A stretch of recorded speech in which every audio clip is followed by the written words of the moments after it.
General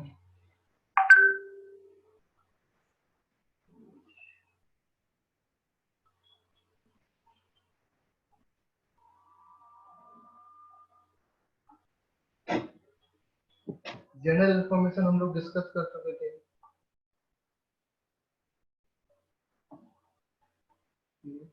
hydrogen is the lightest and smallest atom या element, हम लोग डिस्कस कर चुके थे। Okay, in the position in the periodic table, ये भी हम लोग डिस्कस कर चुके थे। अकरेंस ऑफ हाइड्रोजन, ये भी हम लोग डिस्कस कर चुके थे। किसी को लास्ट क्लास में जो हम लोग डिस्कस किए थे, किसी को कुछ डाउट है?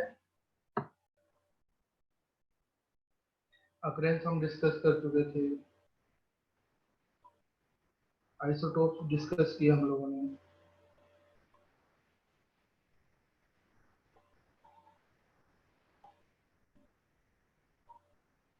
Position of hydrogen in periodic table, ये भी डिस्कस कर चुके हैं।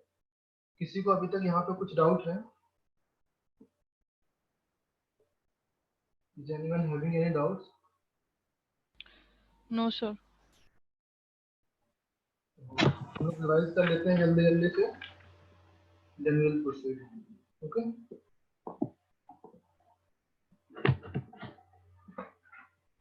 Hydrogen smallest and lightest element है in the universe. 70%, more than 70% of mass of universe hydrogen से फिल है, ये आप लोगों को पता है। Importance of hydrogen, earth crust, water and body, जो बॉडी में आपके प्रोटीन्स होते हैं, एमिनो एसिड्स होते हैं, फूड है, कार्बोहाइड्रेट्स है, ये सब हाइड्रोजन से ही बने होते हैं। इन सब में हाइड्रोजन का जो हाइड्रोजन होता है वो बहुत ज्यादा अमाउंट में होता है, क्योंकि जितने भी हाइड्रोकार्बन होते हैं सब में हाइड्रोजन मिलके बना होता है। जितना आप लोग ऑर्गेनिक केमिस्ट्री में आप लोग पढ़ते हैं वो सारे हाइड्रोजन से मिलकर होते हैं। और जो सन में रिएक्शन होता है, फ्यूजन रिएक्शन होता है, वो भी हाइड्रोजन से ही होता है, क्योंकि सन का मोर देन 70% मास हाइड्रोजन से ही फिल है। Sorry, more than 90% of mass sun में हाइड्रोजन ही है। Okay, next position of hydrogen in periodic table, हम लोग डिस्कस किए थे अभी कि ग्रुप 1 से एंड ग्रुप 17 से जो रिलेवेंस है दोनों में मैच करता है। ग्रुप 1 में भी मैच करता है, ग्रुप 17 में भी मैच करता है। ग्रुप 1 में कौन कौन से एलिमेंट होते हैं? लिथियम है, सोडियम है, पोटेशियम है, रुबिडियम है, सीजियम है, फ्रांसियम है, ये ग्रुप 1 में एलिमेंट है। ओके, ग्रुप 17 में कौन कौन से हैं? ओके, आशुतोष है का डाउट?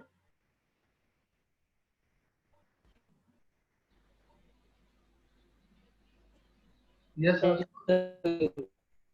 सॉरी,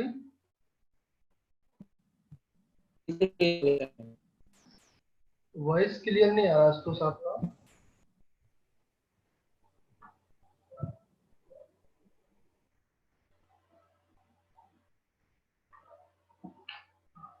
चैट में आप मैसेज करके भेज सकते हो, क्या प्रॉब्लम है? वॉइस क्लियर नहीं हो रहा आपका।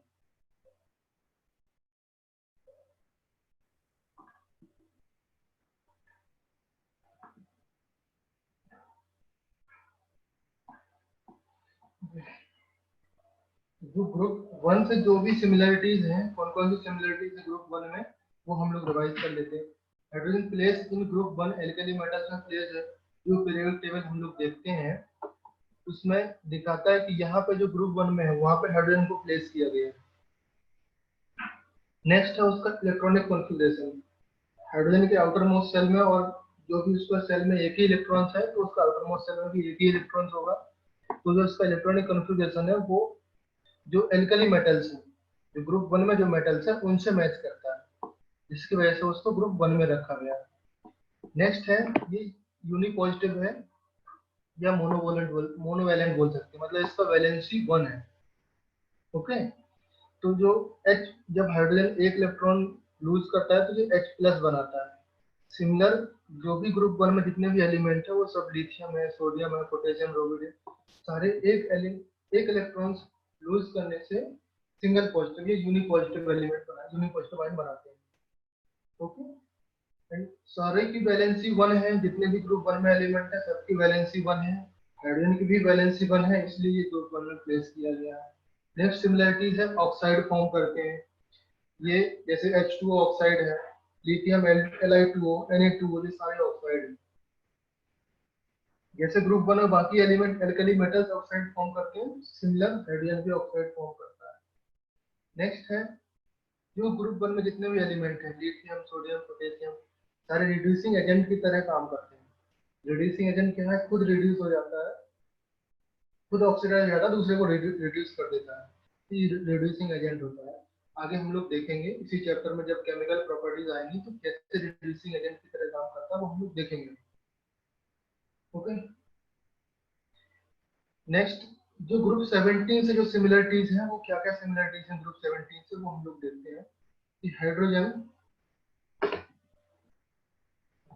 फर्स्ट हो इलेक्ट्रॉनिक कॉन्फ़िगरेशन। हाइड्रोजन जो डायटोमिक फॉर्म में एग्जिस्ट करता है, जैसे H2 है, ऐसे ही Cl2, F2, I2, ये जो हेलोजन एलिमेंट है, हेलोजन गैसेस हैं, वो सारे डायटोमिक फॉर्म में एग्जिस्ट करते हैं।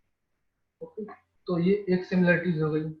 सेकेंड सिमिलरिटीज है, ये H negative ion, H negative या यूनि निगेटिव बोल सकते हैं, या मोनोवेलेंट। मोनोवेलेंट तो ये भी है, एक ही वैलेंसी इसकी होती है, एक वैलेंसी, जनरली एक वैलेंसी क्लोरीन क्लोरीन के लिए होती है। ओके। यूनि नेगेटिव होता है, ये भी H नेगेटिव आयन फॉर्म करता है, जैसे कि वो Cl नेगेटिव और फ्लोरीन नेगेटिव आयन फॉर्म करते हैं। वो भी एक इलेक्ट्रॉन गेन करने के बाद नेगेटिव फॉर्म करते हैं, सिमिलर हाइड्रोजन भी फॉर्म करते हैं। ओके। नेक्स्ट है, जो इसका इलेक्ट्रॉनिक कॉन्फ़िगरेशन होता है, उसके लास्ट शेल में एक इलेक्ट्रॉन होता है 1s1, मतलब इस ऑक्टेट पूरा करने के लिए, सॉरी, इसका डुप्लेट पूरा करने के लिए एक इलेक्ट्रॉन की जरूरत पड़ती है। सिमिलर हेलोजेंस में ही होते हैं, उनका ऑक्टेट NH2 NP5 होता है, उनका इलेक्ट्रॉनिक कॉन्फ़िगरेशन NH2 NP5 होता है, ये हम लोगों ने देखा है। इनको भी एक इलेक्ट्रॉन अगर मिल जाए तो ये भी अपना ऑक्टेट पूरा कर लेते हैं, तो ये एज अ हेली मतलब एज अ नोबेल गैस की तरह बिहेव करने लगते हैं। ओके, तो ये सिमिलरिटीज हैं, कुछ कुछ सिमिलरिटीज हैं। स्टेबिलिटी में हाइड्रोजन ज्यादा स्टेबल होता है, मतलब जो एक इलेक्ट्रॉन गेन करने के बाद, एक इलेक्ट्रॉन गेन करने के बाद ये ज्यादा स्टेबल हो जाता है। ये दोनों में से स्टेबिलिटी में दोनों में मैच करता है, एल्कली मेटल्स में, हेलोजेंस में भी। यहाँ पे एक इलेक्ट्रॉन लूज करने के बाद ये नोबेल गैस की तरह बिहेव करता है, तो ये स्टेबल, यहाँ पे भी स्टेबल है। H प्लस आयन बनाता है तो वो भी स्टेबल है, एंड H2 बनाता है तो वो भी स्टेबल है। जो H है, हाइड्रोजन एटम्स है, एलिमेंट, वो स्टेबल नहीं है, वो बहुत ही अनस्टेबल है एट अ रूम टेम्परेचर पे। ये जो जनरल कंडीशन होती है वो अनस्टेबल होता है, जनरली मिलता नहीं है इस तरीके से। ओके। नेक्स्ट है आयनाइजेशन एंथैल्पी। जब इलेक्ट्रॉन, हाइड्रोजन को एक इलेक्ट्रॉन लूज करने के लिए कितना एनर्जी की जरूरत पड़ती है, उसको बोलते हैं आयनाइजेशन एंथैल्पी। इसके लिए 1312 किलो जूल पर मोल की जरूरत पड़ती है। लिथियम के लिए जो एल्कली मेटल्स होते हैं उनके लिए जरूरत पड़ती है 520 किलो जूल पर मोल। ये अप्रोक्सीमेट है, ऐसा नहीं है कि मतलब इतना ही पड़ता है, क्योंकि ये पूरा एल्कली मेटल्स की हम लोग बात कर रहे हैं। ओके, तो ये अप्रोक्सीमेट अमाउंट ऑफ एनर्जी है, ऐसे जरूरत नहीं है कि पूरा इतना ही यूज होती है। ओके। नेक्स्ट है, जो हेलोजेंस एलिमेंट है उनके लिए जरूरत पड़ती है 1680 किलो जूल पर मोल। तो ये जो मोरलेस हेलोजन से मैच करता है, 1312 हेलोजन के करीब है, तो हेलोजन से मैच करता है, इसलिए इसको हेलोजन ग्रुप से मैच करता है, और एल्कली मेटल से मैच नहीं करता। तो जब हेलोजन की प्रॉपर्टी है, हेलोजन से सिमिलरिटी लिखेंगे तो ये वाला पॉइंट हेलोजन के साथ है। जो आयनाइजेशन रेडियस है वो किसी से मैच नहीं करती है, दोनों से अलग है। तो हम लोग देखें अभी तक कि कुछ पॉइंट हैं जो एल्कली मेटल से मैच करते हैं, एंड कुछ पॉइंट है जो हेलोजन से मैच करते हैं, एंड कुछ पॉइंट है जो किसी से मैच नहीं करते हैं। और ज्यादा डिटेल्स के लिए जो बॉइलिंग पॉइंट है, मेल्टिंग पॉइंट है, फ्रीजिंग पॉइंट है, कि हेलोजेंस का क्या होता है, एल्कली मेटल्स का क्या होता है, हाइड्रोजन का क्या होता है, वो आप एनसीईआरटी देख लेना एक बार। एनसीईआरटी पढ़ोगे तो सब बहुत सारा डिटेल्स में पढ़ने को मिल जाएगा आपको। बट मैक्सिमम ये 5 पॉइंट ही है, अगर आपको बोर्ड एग्जाम में आता है तो यही 5 पॉइंट लिखने से ही आपको फुल मार्क्स मिल जाएंगे, और ज्यादा जरूरत लिखने का नहीं है। Okay. तो जो कुछ कुछ पॉइंट हाइड्रोजन से मैच करते हैं, कुछ पॉइंट हेलोजन से मैच करते हैं। इस बट कुछ पॉइंट है जो किसी से मैच नहीं करते दोनों मैच, जैसे आयनाइजेशन जो आयनिक रेडियस है ये किसी से मैच नहीं करता है, इसलिए इसको सेपरेटली रखा गया है। जब आप पीरियोडिक टेबल देखेंगे तो इसको हेलोजेंस एल्कली मेटल्स की लाइन में तो रखा गया है ग्रुप में, बट इसको सेपरेटली एक अलग कॉलम बना के अलग बॉक्स बना के रखा गया है। आप लोग पीरियोडिक टेबल अगर थोड़ा ध्यान से देखेंगे तो। ओके, नेक्स्ट है occurrence of hydrogen. H2 gas मैंने अभी बताया कि 70% of total mass of universe hydrogen से ही फैले। 90% सन में जो 90% मास है वो हाइड्रोजन से ही है। सोलर सिस्टम में जितनी भी जायंट प्लेनेट है वो हाइड्रोजन ही है। वहाँ पे एटमॉस्फेयर में कितने परसेंट, 0.15% हाइड्रोजन होती है। अर्थ क्रस्ट में कितना होती है, 15.5% अर्थ क्रस्ट में होती है। जो protein, vitamin, carbohydrate, human body में जितने भी एलिमेंट, जितने भी एसिड्स वगैरह पाए जाते हैं वो सारे हाइड्रोजन से मिक्स होकर बनते हैं। आपने ऑर्गेनिक केमिस्ट्री में पढ़ा होगा कि जितने भी एसिड्स होते हैं, हाइड्रोकार्बन होते हैं, सब में हाइड्रोजन एलिमेंट होता है। जितने भी अमीनो एसिड होते हैं, कार्बोहाइड्रेट होते हैं, विटामिन होते हैं, प्रोटीन होते हैं, सारे में हाइड्रोजन होता है। ओके, तो ये ह्यूमन बॉडी में हाइड्रोजन की बहुत ज्यादा आवश्यकता है। नेक्स्ट है आइसोटोप। हम लोग पढ़े थे कि टाइप्स ऑफ हाइड्रोजन पढ़े थे, हाइड्रोजन के टाइप्स कितने होते हैं वो हम लोग पढ़े थे। एटॉमिक हाइड्रोजन पढ़े थे, नेसेंट हाइड्रोजन पढ़े थे। नेसेंट हाइड्रोजन का काम क्या होता है, यूज क्या है, वो भी हम लोग पढ़े थे। एक पढ़े थे isotope of hydrogen, protium, deuterium and tritium. ये तीन टाइप के, जनरली तीन टाइप के आइसोटोप्स होते हैं, बट हम लोग साइंटिस्ट ने कुछ और आइसोटोप इसके लैब में प्रोड्यूस किए हैं, सिंथेसाइज किए हैं, बट वो जनरली नेचर में नहीं पाए जाते। नेचर में यही तीन पाए जाते हैं, ये हाइड्रोजन है, ड्यूटेरियम है, ट्रिटियम। हाइड्रोजन को H या P से डिनोट करते हैं, ड्यूटेरियम को D से डिनोट करते हैं, ट्रिटियम को T से डिनोट करते हैं या 1h3 से डिनोट करते हैं। ओके, जनरली क्या होता है कि जो P है ना, हाइड्रोजन को जो प्रोटियम है इसको P से डिनोट नहीं करते हम लोग, क्योंकि P से जो हम लोग का मॉडर्न IUPAC है उसमें नोमेनक्लेचर में दिखाया गया कि P को फास्फोरस से हम लोग डिनोट करते हैं, तो यहाँ पे प्रोटियम को P से नहीं डिनोट करते, हम लोग H से डिनोट करते हैं। ठीक है, H से दिखाते हैं यहाँ पे। जो ड्यूटेरियम होता है उसको D से दिखाते हैं, ट्रिटियम होता है T से दिखाते हैं। एक इंपॉर्टेंट पॉइंट मैं आप लोगों को यहाँ बता दूं कि जो एक ही एलिमेंट है अपना, जितना भी पीरियोडिक टेबल में है एक ही एलिमेंट है जिसमें कि जो आइसोटोप है उनको अलग अलग नाम से दिखाना है। बाकी किसी भी मतलब किसी भी एलिमेंट के जो भी आइसोटोप होते हैं उनको अलग अलग तरीके से हम लोग नहीं दिखाते हैं, सबके नाम एक ही। से कार्बन का है, कार्बन 12 C12 लिखते हैं, कार्बन 14 C14 लिखते हैं, उसको C से ही दिखाते हैं, बस उसका एटॉमिक मास अलग होता है। जैसे इसको 1h1 1h2 1h3 से दिखाते हैं। सिर्फ हाइड्रोजन ही एक ऐसा एलिमेंट है जिसको तीनों आइसोटोप्स हैं उनको अलग अलग फॉर्म में दिखाते हैं, P से B से T से। इसको P से नहीं दिखाते क्योंकि फास्फोरस को भी P से दिखाते हैं, इसलिए इसको H से दिखाते हैं। तो इसको H, D एंड T से दिखाते हैं। ओके, तीनों में क्या सिमिलरिटीज क्या डिफरेंस है वो हम लोग देख रहे हैं कि इलेक्ट्रॉन होता है इसमें, प्रोटियम या हाइड्रोजन में एक एक इलेक्ट्रॉन। इलेक्ट्रॉन तो तीनों में एक ही होते हैं। अल्ट्रामोस्ट सेल में देखो यहाँ पे एक इलेक्ट्रॉन है, यहाँ पर भी एक इलेक्ट्रॉन है, यहाँ पर भी एक इलेक्ट्रॉन है। तीनों में जो इलेक्ट्रॉन है वो सेम होते हैं। प्रोटॉन होते हैं, प्रोटॉन तीनों में भी सेम होते हैं, बट जो नंबर ऑफ न्यूट्रॉन्स है, न्यूट्रॉन्स की संख्या, जो नंबर ऑफ न्यूट्रॉन्स है वो डिफरेंस करती है। इसलिए तो आइसोटोप्स है कि जो इलेक्ट्रॉनिक एटॉमिक नंबर है वो सेम है, बट एटॉमिक मास डिफरेंस है।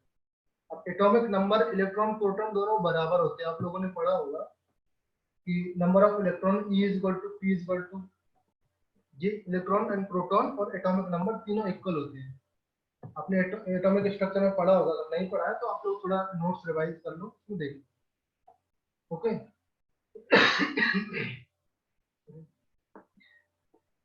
तो जो इसका एटॉमिक मास डिफर करता है वो न्यूट्रॉन्स की वजह से डिफर करता है। हाइड्रोजन में 0 न्यूट्रॉन्स होते हैं, ड्यूटेरियम में 1 न्यूट्रॉन्स होते हैं, एंड जो ट्यूटेरियम है इसमें 2 न्यूट्रॉन्स होते हैं। अभी देखो एक जो melting point, boiling point and density है, हाइड्रोजन की density and melting point boiling point सबसे कम होता है। जब जैसे हम लोग बढ़ते जाते हैं तो इसका melting point, boiling point and density बढ़ते जाता है। जैसे इसमें 14 केल्विन है, इसमें 19 केल्विन, इसमें 20 केल्विन। बॉइलिंग पॉइंट भी 20, 23, 25 है, इसका डेंसिटी भी 0.09 ग्राम पर लीटर है, 0.180 ग्राम पर लीटर। अगर हम लोगों को इसमें तीनों में डिफरेंस आए, ये एक बार आईआईटी में क्वेश्चन आ चुका है, शायद 2019 या 14 के आसपास एक क्वेश्चन आया था कि कौन सा हाइड्रोजन का आइसोटोप है जो रेडियो एक्टिव होता है। अभी आप लोगों को हाइड्रोजन के आइसोटोप मैंने आपको बताया ना, there are 7 types of hydrogen के आइसोटोप होते हैं। 7 टाइप्स कौन कौन से होते हैं मैं आप लोगों को एक बार बता दूं, बट इम्पोर्टेंट नहीं है। 7 टाइप्स हाइड्रोजन के आइसोटोप होते हैं। एक तो 1H1 हो गया, इधर लिखा हूं, 1H1 हो गया, 1H2 हो गया, 1H3, 1H4, 1H5, इस तरीके से चलते हैं 1H7। ये 7 टाइप के होते हैं जो 1 से लेकर 3 तक है, 1 से लेकर 3 तक है। ये जो आइसोटोप्स हैं हम लोग मतलब जनरली नेचर में पाए जाते हैं, हम लोग ये नेचर में पाए जाते हैं। ये बच्चे नोट्स में नहीं होगा, आप लोग नोट कर लीजिए, ये नेचर में मिलते हैं हम लोग को। लेकिन 4 टू लेकर 7 तक ये हम लोगों ने लैब में साइंटिस्ट ने सिंथेसाइज किए हैं, 4 टू 7 तक। ओके, तो ये जो 4 टू 7 तक है ये हाईली रेडियो एक्टिव होते हैं।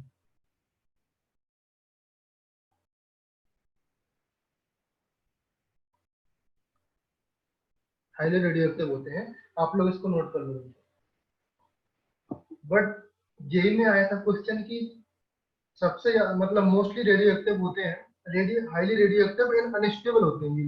ये जो 4 टू 7 तक है ये बहुत अनस्टेबल होते हैं, मतलब 10⁻22 सेकेंड तक ये लोग रह पाते हैं। अब 10⁻22 सेकेंड आप लोग आप इमेजिन करो कि कितना बहुत कम टाइम है ये 10⁻22 सेकेंड तक, इसलिए बहुत ज्यादा अनस्टेबल होते हैं, इसलिए इनको जनरली ये लोग पाए नहीं जाते नेचर में।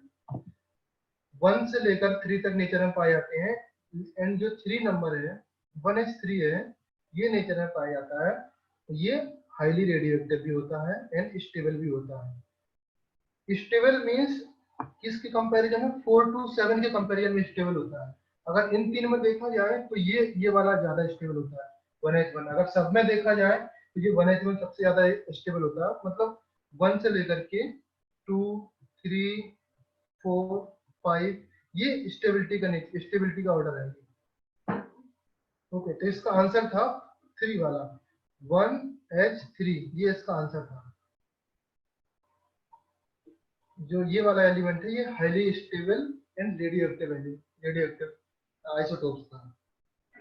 ओके, तो ये जेई में क्वेश्चन आया था। जेई में और भी ऑप्शन दिए होंगे, 1H4 मुझे उतना याद नहीं है, 1H4, 1H5, 1H6 ये भी ऑप्शन दिए होंगे, बट आप लोगों को पता नहीं होगा तो आपने आइडिया नहीं लगा पाए। ओके, नेक्स्ट है ये आइसोटोप हम लोगों ने पढ़ा।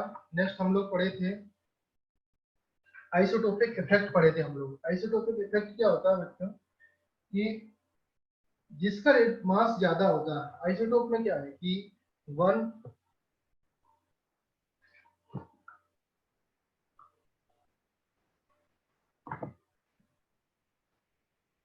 एटॉमिक नंबर तो सेम होता है,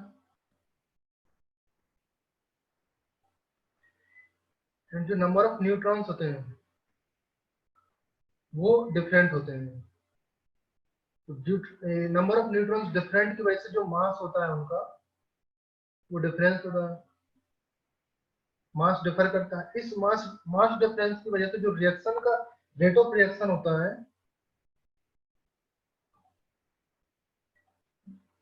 रेट ऑफ रिएक्शन इनका डिफरेंस करता है कि जिसका मास ज्यादा होता है, मास कम होता है, मास लेस, मास मोर, ये वाला लेस रिएक्टिव होता है, ये वाला ज्यादा रिएक्टिव होता है जिसका मास लेस होता है। अभी एग्जांपल देखो 1H1 है, यहाँ पे 1H2 है और 1H3 है। इसमें देखो इसका मास कम है तो ये ज्यादा रिएक्टिव होगा, इसका मास उससे ज्यादा ये ज्यादा रिएक्टिव होगा, ये सबसे कम रिएक्टिव होगा। ओके, फॉर एग्जांपल जैसे H2 है, H2 का अगर Cl2 से रिएक्शन कराएंगे हम एंड D2 का हम Cl2 से रिएक्शन कराएंगे तो रिएक्शन तो दोनों की हो जाएगी, बट ये वाला रिएक्शन है 13.4 टाइम्स फास्ट रिएक्शन करेगी। ये वाला फास्ट रिएक्शन करेगा 13.4 टाइम्स। ये आप नोट्स में शायद मैंने कल नहीं लिखाया होगा, तो आप लोग नोट कर लीजिए इसको। तो ये 13.4 टाइम्स फास्ट रिएक्शन करेगा। नेक्स्ट है एलोट्रॉप्स ऑफ हाइड्रोजन, हमने पढ़ी थी। एलोट्रॉप्स ऑफ हाइड्रोजन इस कॉपी में नहीं है, मैंने वो अलग से पढ़ाया था, थोड़ा भूल गया था नोट्स में लिखना। एलोट्रॉप्स ऑफ हाइड्रोजन,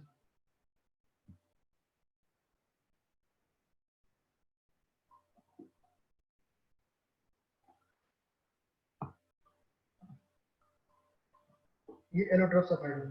तो इसमें दो टाइप के हाइड्रोजन होते हैं, para and ortho, ortho and para, ortho and para. अभी देखो बच्चों, ये सपोज ये हाइड्रोजन का एलिमेंट है, ये इसका न्यूक्लियस है, ये उसका आउटर मोस्ट सेल है।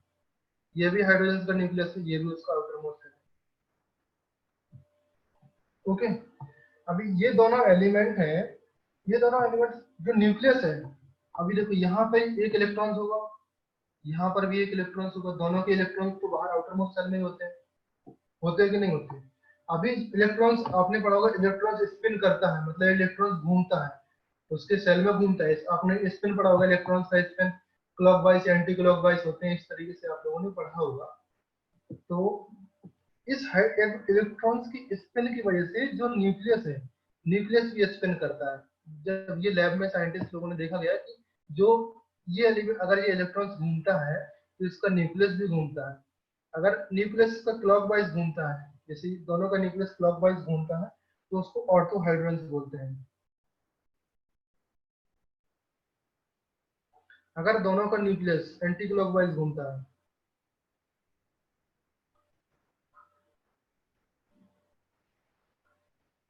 सपोज डिफरेंट डायरेक्शन में घूमता है, तो उसको हम लोग पैराहाइड्रोजन बोलते हैं।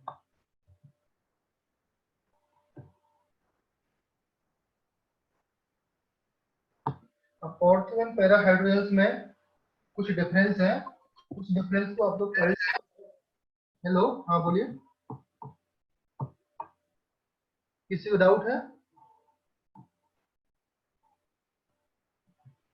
ओके, जो ऑर्थो एंड पैराहाइड्रोजन है उनकी प्रॉपर्टीज हैं कि वो कैसे काम करते हैं, कैसे नहीं काम करते हैं, और जनरली किस फॉर्म में मतलब एग्जिस्ट करते हैं। मैं आपको थोड़ा रिवाइज करा देता हूँ, बस उससे ज्यादा इम्पोर्टेंट नहीं है वो एग्जाम में। देखिए, जो ऑर्थो हाइड्रोजन होते हैं, रूम टेम्प 0 डिग्री पे, 0 डिग्री सॉरी 0 केल्विन पे जो हाइड्रोजन होते हैं, वो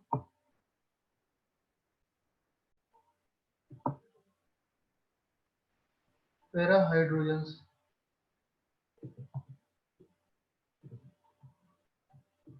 मोर स्टेबल होते हैं 0 केल्विन पे। ओके, मैं नेक्स्ट पेज पर लेता हूँ, अभी यहाँ पे आप लोगों को सही दिखेगा।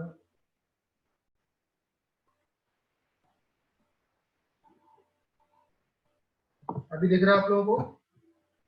हाँ सर।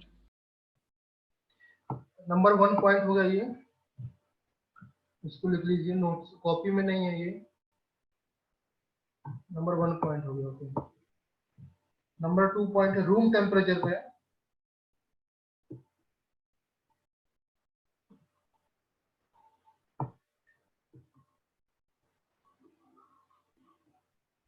लिक्विफिकेशन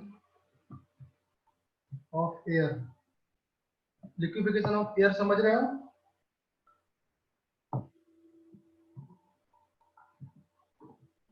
जैसे जो हाइड्रोजन होते हैं ना, हाइड्रोजन को अगर जब लिक्विड मतलब रूम टेम्परेचर पर उसको लिक्विड एयर से हम लोग लिक्विड बनाते हैं। जैसे हम कोई भी स्टीम है, स्टीम को जब हम लिक्विड बनाते हैं या स्टीम जब लिक्विड बनता है तो उसको लिक्विफिकेशन ऑफ एयर बोलते हैं। ये लिक्विफिकेशन प्रोसेस है। ओके, तो ये इस फॉर्म में रूम टेम्परेचर लिक्विफिकेशन एयर में 1:1 पे एडजस्ट करता है, मतलब ऑर्थो एंड पैरा का जो रेशियो होगा, पैरा हाइड्रोजन का रेशियो होगा 1:1 होगा। Okay,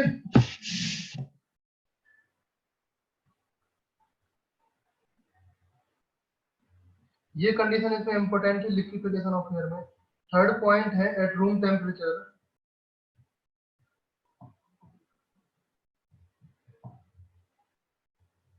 ortho and para hydrogens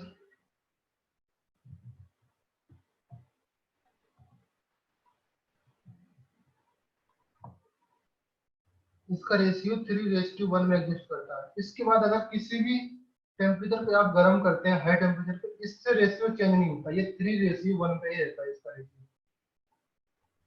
okay, तो दो रेशियो याद करना है आपको, 1:1 पे याद करना है, उसके लिक्विफिकेशन ऑफ एयर वाली कंडीशन है, दूसरा है रूम टेम्परेचर वाला कंडीशन है 3:1। ओके, ये हम लोगों ने यहाँ तक पढ़ा था। नेक्स्ट हम लोग स्टडी कर रहे हैं हम लोग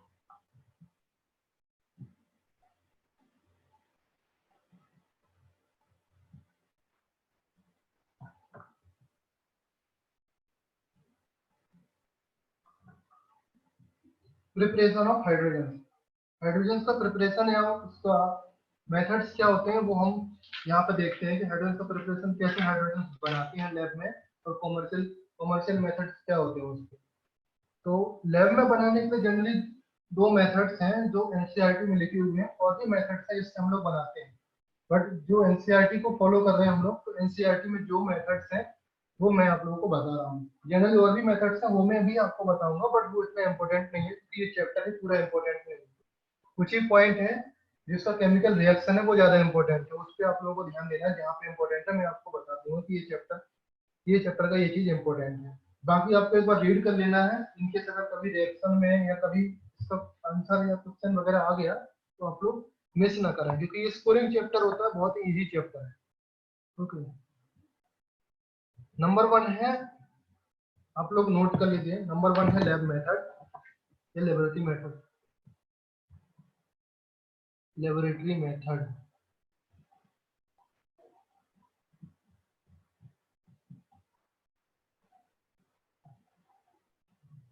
इसमें क्या है, जो फर्स्ट हेडिंग डाल लीजिए इसमें,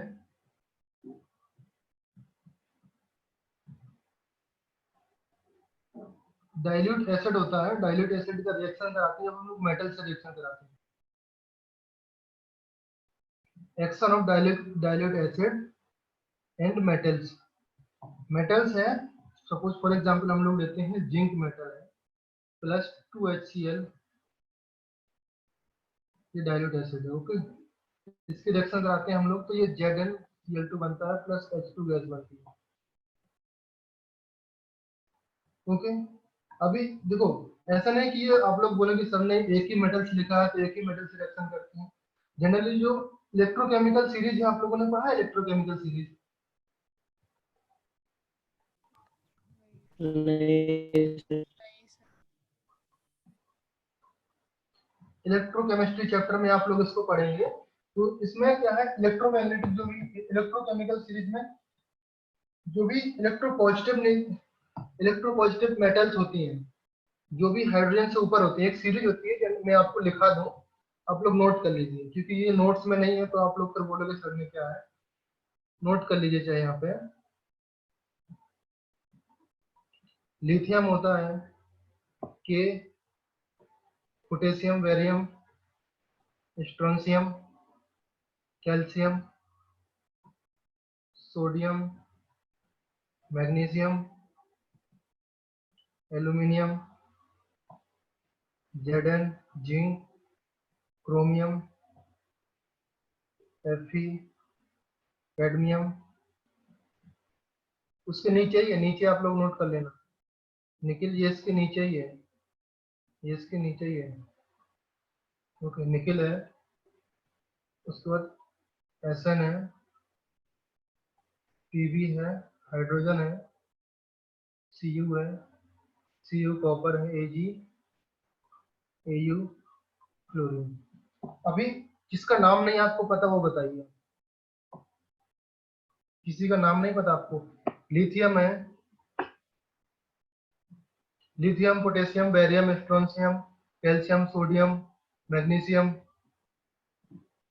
एल्यूमिनियम, जिंक, क्रोमियम, ये आयरन है, कैडमियम, निकिल है, स्ट्रॉय। एसन क्या है, ये टिन है, एसन को टिन से दिखाते हैं, ये आप लोग देख लीजिए यहाँ पे, टीएन है, टिन है।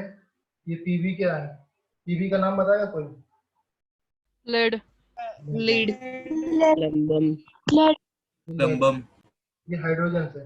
तो हाइड्रोजन से जितने भी मेटल्स हैं वो सारे रिएक्शन कर लेते हैं यहाँ पे, बट हाइड्रोजन से जो नीचे हैं वो रिएक्शन करके वो रिएक्शन नहीं कर पाती है, इससे हाइड्रोजन गैस फॉर्म नहीं होती है जो हाइड्रोजन से नीचे होती है। समझ गए बच्चा? जो इससे ऊपर की रिएक्शन, ऊपर की मेटल्स हैं, ये सारे रिएक्शन करते हैं। इसमें एक्सेप्शन एक है, ये पीवी एक्सेप्शन है, ठीक है। इसको थोड़ा ध्यान रखना है कि पीवी एक्सेप्शन है, बाकी सारे रिएक्शन कर लेते हैं। पीवी एक्सेप्शन क्यों है? उसके लिए क्या होता है कि जो लेड होता है does not show the evidence of reaction.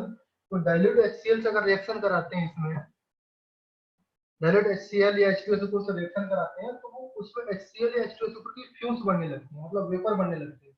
उसमें H2 की जगह HCl गैस की स्मेल या वेपर आने लगती है। इस वजह से जो लेड है वो रिएक्शन नहीं करता है, बाकी सब रिएक्शन करते हैं। ओके, तो ये आप लोगों ने नोट कर लिया। सर वो गोल्ड के नीचे क्या रखा है? F है, फ्लोरीन है, F है। सर तो फिर वो मेटल की सीरीज में कैसे आता है? मेटल है, मेटल की सीरीज में वो नीचे आता है, वो तो नॉन मेटल है, बट ये इलेक्ट्रोकेमिकल सीरीज है, मैंने यहाँ पे लिखाया है। जो इलेक्ट्रोकेमिकल सीरीज में इतना ही नहीं है, ये मोस्टली यूज होने वाले हैं। इलेक्ट्रोकेमिकल सीरीज में सबका ही जो electro positive electro negative nature है वो सबका ही लिखा होता है। आप जब बुक में देखेंगे तो वहाँ पे मेटल नॉन मेटल सारे आएंगे। हमको सिर्फ यहाँ पे H2 से ऊपर वाली चीजों का काम होता है कि जो इलेक्ट्रो पॉजिटिव होती हैं। ऐसे तो हाइड्रोजन भी मेटल्स नहीं है, आपको पता है हाइड्रोजन मेटल्स नहीं है, इलेक्ट्रो पॉजिटिव नेचर है, तो इस वजह से ये सीरीज है ना इलेक्ट्रो पॉजिटिव, इलेक्ट्रो पॉजिटिव इसकी ये सीरीज है। उससे यहाँ पर रिलेट कर रहा हूं मैं कि इलेक्ट्रो पॉजिटिव जो सीरीज है उसमें हाइड्रोजन से ऊपर जो भी चीजें होती है वो सारे रिएक्शन करती हैं। मोस्टली हाइड्रोजन से ऊपर मेटल्स ही होंगे, क्योंकि मेटल्स का ही इलेक्ट्रो पॉजिटिव नेचर ज्यादा होता है। आप लोगों ने पढ़ा है कि मेटल्स से इलेक्ट्रो पॉजिटिव होती है, तो नॉन मेटल या मेटल नॉन मेटल्स होती हैं वो इलेक्ट्रोनेगेटिव ज्यादा होती हैं। ओके, समझ गए? क्लियर कर रहा हूँ स्क्रीन को।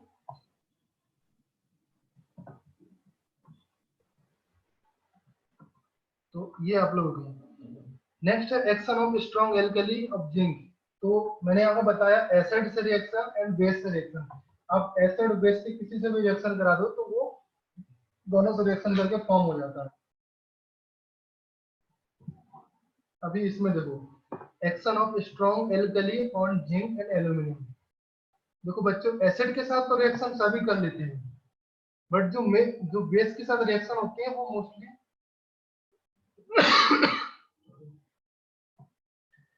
मोस्टली जिंक और एल्यूमिनियम करते हैं, जिंक एंड एल्यूमिनियम करते हैं।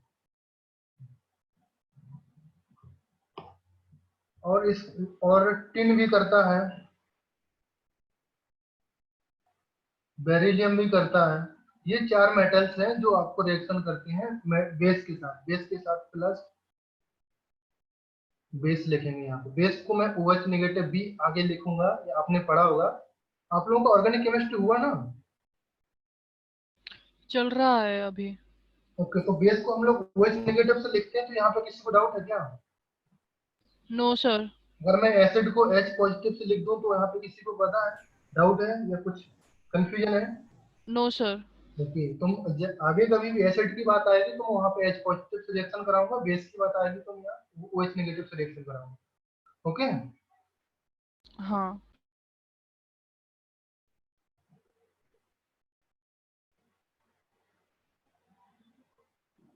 ओके। तो ये बेस के साथ जब रिएक्शन करता है तो ये मेटल के साथ रिएक्शन करने के बाद ये क्या बनाता है, देखो मैं बता रहा हूँ। जैसे जिंक के साथ रिएक्शन किया तो ZnOH का होल 4 2 नेगेटिव, इस तरीके से रिएक्शन बनाएगा। ओके, इसको बोलते हैं जिंकेट आयन, जिंकेट आयन बोलते हैं। जिंकेट आयन बोल, अभी यहाँ पे बेस क्या है? बेस यहाँ पे सपोज NaOH हो जाता तो यहाँ पे Na Na2 ऐड हो जाता, इसके आगे Na2 ऐड हो जाता। ठीक है। हाँ सर। नेक्स्ट आप लोग और नोट कर लीजिए, अगर एसएन से रिएक्शन कराते हैं plus NaOH plus H2O Na2SnO3 plus 2H2 plus, इसको बोलते हैं सोडियम स्टेनेट।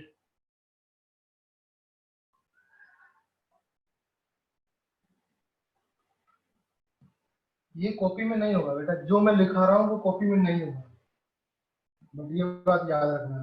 हो सकता है कुछ मैच कर जाए, बट इसलिए आपको कॉपी लेके बैठ के उसको नोट करना। ओके। नेक्स्ट एल्यूमिनियम से रिएक्शन होती है, मैं इरेज कर रहा हूँ।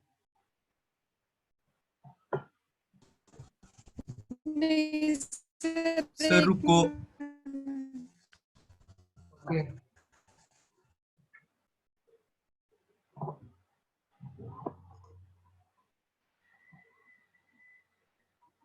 एल्यूमिनियम से रिएक्शन करते हैं 2NaOH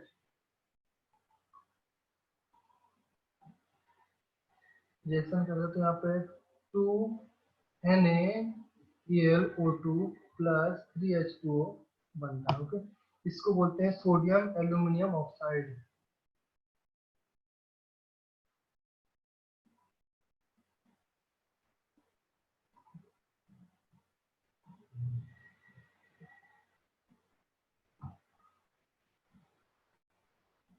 sodium aluminium oxide.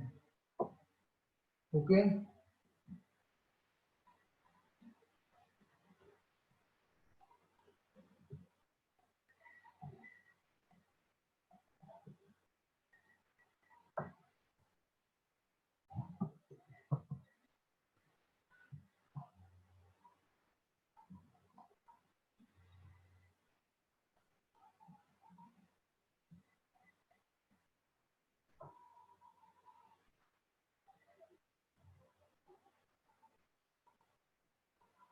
Copy कर लिया? हाँ सर।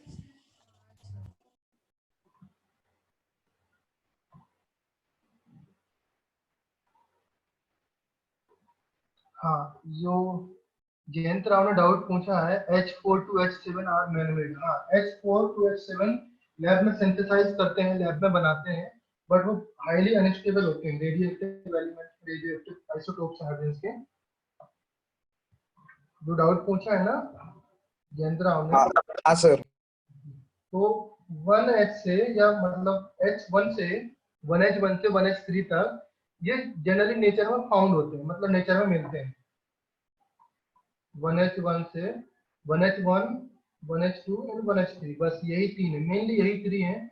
यही थ्री आपके सिलेबस में है, बाकी सिलेबस में नहीं है, बाकी आप लोगों को पढ़ना ही नहीं है, बस एक जनरल इंफॉर्मेशन के लिए आपको याद रखना है। अगर कोई पूछे कि हाइड्रोजन के आइसोटोप्स कितने होते हैं, कितने सिंथेसाइज करते हैं, आपको सिलेबस में यही है। बाकी जो 1H4 है, 1H5 है, 1H6 है, 1H7 है, ये साइंटिस्ट ने बनाया है यूज करने के लिए, या उसको लैब में सिंथेसाइज किया है, बट ये हाईली अनस्टेबल है, इसका जरूरत नहीं है आपको, बस मैंने इन्फॉर्मेशन के लिए बता दिया।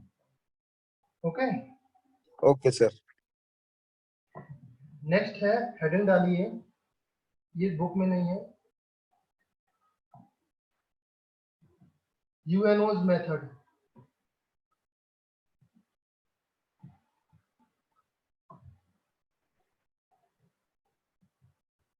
यूएनओज मेथड में हेडिंग डालिए,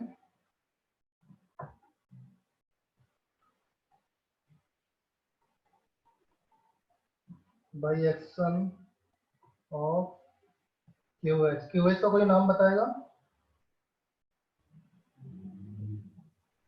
potassium hydroxide. Okay, very good. Potassium hydroxide.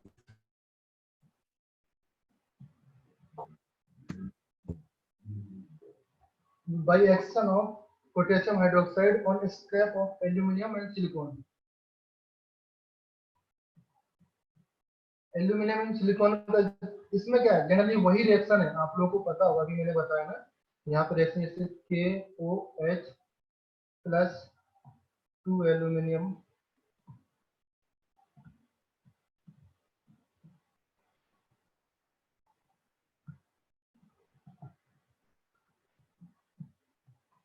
अभी मैंने बताया बेस के साथ मेटल्स की रिएक्शन, अभी मैंने बताया ना, इसके पहले जस्ट मैंने लिखा था, रिएक्शन लिखा था 2Al plus 2NaOH plus 2H2O, reaction लिखा था मैंने 2NaAlO2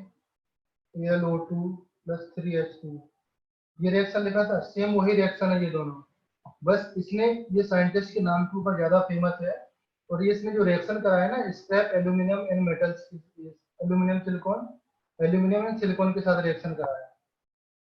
तो जो रिएक्शन है ना, ये एल्कली एल्कली हो गया, एल्कली सॉल्यूशंस हो गया,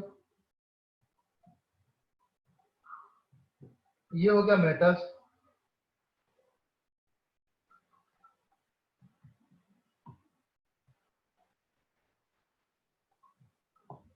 ये रिएक्शन है ना, एल्कली सॉल्यूशंस एंड मेटल्स के साथ रिएक्शन है, जो मैंने अभी यहाँ पे कॉपी में लिखा हुआ है, आप लोग यहाँ पे देखिए,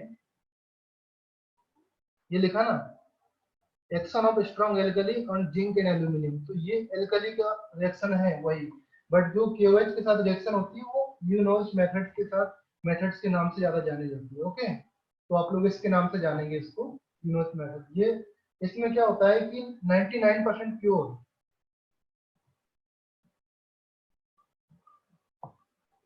हाइड्रोजन मिल जाती है इसमें। ओके,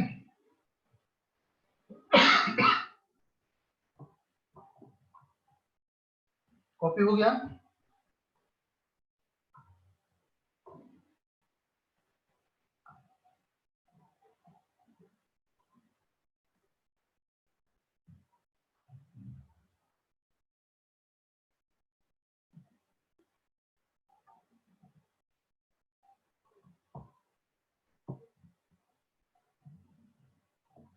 अभी हाइड्राइड के साथ एक रिएक्शन और लिख लीजिए,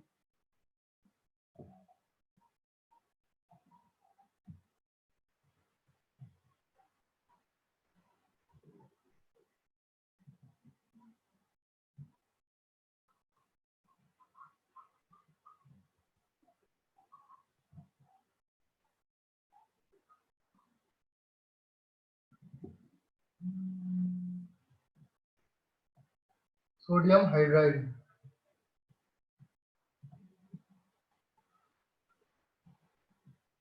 इसका रिएक्शन है NaH plus H2O gives us NaOH plus H2S।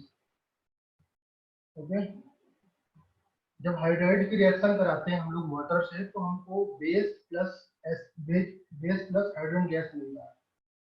ये कुछ लैब मेथड्स हैं। एक रिएक्शन और है, आप लोगों को बताया था मैंने,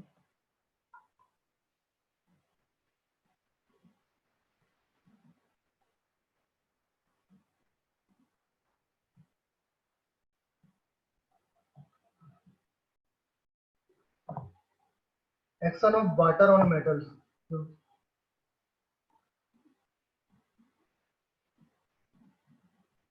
हेडर डाल लीजिए पूरा आप लोग,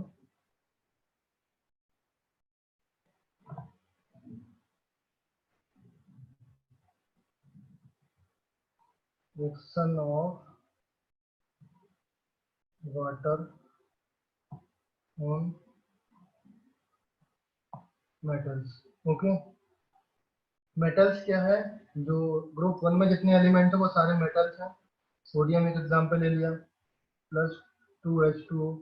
मेटल्स क्या है ना, आप लोगों को पता है ना बच्चों, सारे मेटल्स का नाम पता है ना आप लोगों को, lithium, sodium, potassium, calcium, rubidium, magnesium, ये जो सारे मेटल्स हैं ग्रुप 1 एंड ग्रुप 2 में जो मेटल्स हैं, वो जो रिएक्शन करते हैं, बेसिकली बोल दो जो S ब्लॉक में एलिमेंट है, S ब्लॉक से रिएक्शन कराते हैं, तो ये S ब्लॉक का वाटर के साथ रिएक्शन कराते हैं, तो ये बेस, उसका बेस प्लस हाइड्रोक्साइड या ऑक्साइड प्लस हाइड्रोक्साइड देते हैं। इसको यहाँ पे NaOH प्लस H2 गैस कर लीजिए, ये देता है। ओके,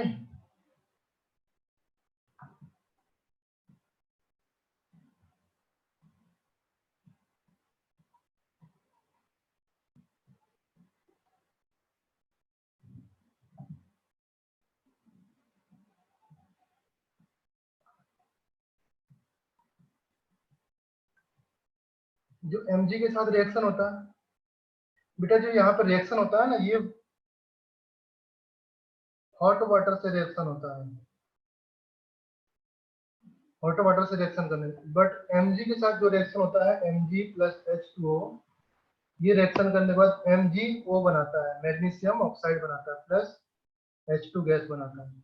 यहाँ पे जो स्टीम होता है, बाकी सारे मेटल्स के साथ रिएक्शन करते हैं तो हॉट वाटर की जरूरत पड़ती है, बट Mg ऐसा नहीं कि हॉट वाटर से रिएक्शन करता है, हॉट वाटर से भी रिएक्शन करता है, बट जो स्टीम के साथ रिएक्शन करते हैं वो थोड़ा फास्ट रिएक्शन होता है। अगर हमको रेट ऑफ रिएक्शन बढ़ाना है तो हमको स्टीम ले लेंगे तो जल्दी रिएक्शन हो जाएगा, हाइड्रोजन गैस जल्दी बन जाएगी। अगर नॉर्मल रिएक्शन कराना तो ये हॉट वाटर से भी रिएक्शन कर जाएगा। वार्म वाटर, जो कोल्ड वाटर होगा, उससे रिएक्शन बहुत ही स्लोली करेगा, मतलब इनफैक्ट करेगा ही नहीं कोल्ड वाटर से रिएक्शन। ओके, नेक्स्ट है hydrolysis of ionic radius, ionic hydride है।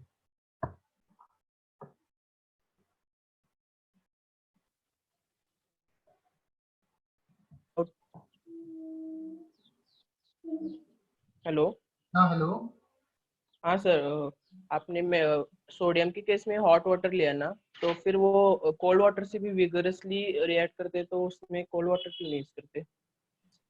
कोल्ड वाटर नहीं है, मैंने कोल्ड वाटर नहीं बोला, हॉट वाटर से रिएक्शन करता है।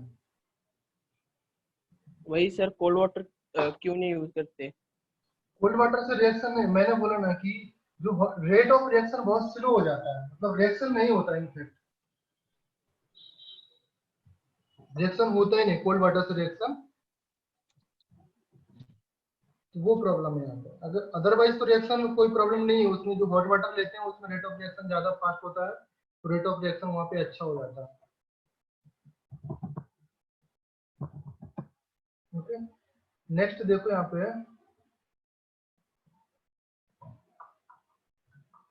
Hydrolysis of ionic hydride.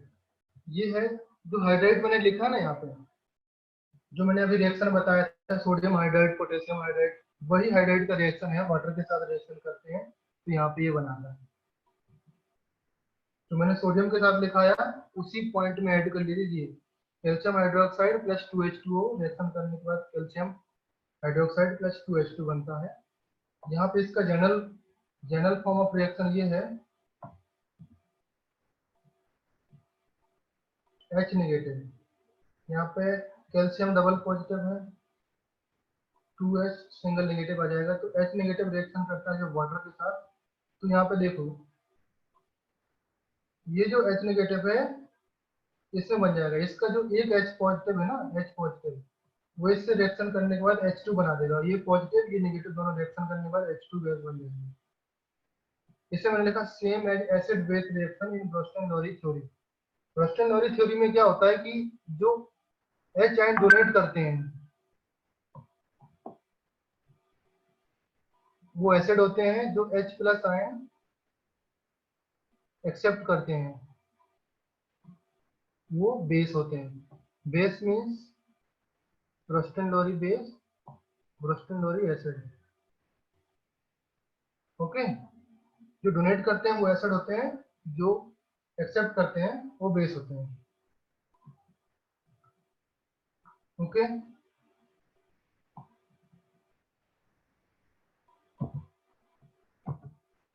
किसी को कोई डाउट है यहाँ पर? No sir. ओके, नेक्स्ट आते हैं कॉमर्शियल मेथड में। कॉमर्शियल मेथड क्या होता है? Electrolysis of H2O। मतलब बहुत सारे अमाउंट में अगर हमको हाइड्रोजन गैस बनाना है तो उसके लिए हमको मेटल्स की भी जरूरत पड़ती है, और जो रिएक्शन कर हाइड्राइड्स वगैरह जो भी होते हैं तो वो बहुत ज्यादा महंगा पड़ जाता है, मतलब बहुत कॉस्टली हो जाता है। तो कॉमर्शियल मेथड यूज के लिए वाटर होता है उसको हम लोग इलेक्ट्रोलिसिस करते हैं तो उससे हाइड्रोजन गैस बन जाता है। बट इसके लिए कुछ कैटलिस्ट वगैरह चाहिए होता है और हाई टेम्परेचर वगैरह चाहिए होता है, और इलेक्ट्रोलिसिस के लिए तो फिर जरूरत ही हाई टेम्परेचर वगैरह।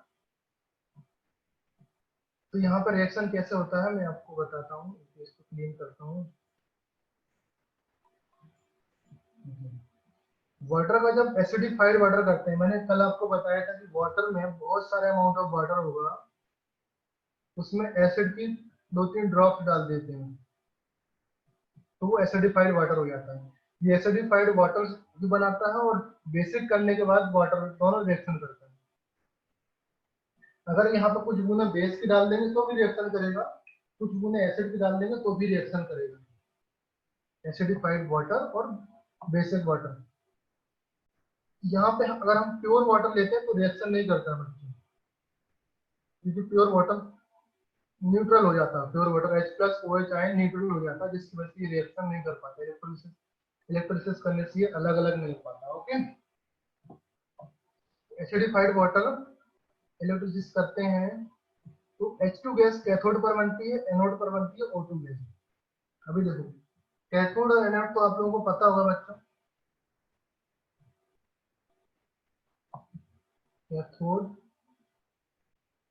एनोड, कैथोड होता है पॉजिटिव चार्ज होता है कैथोड,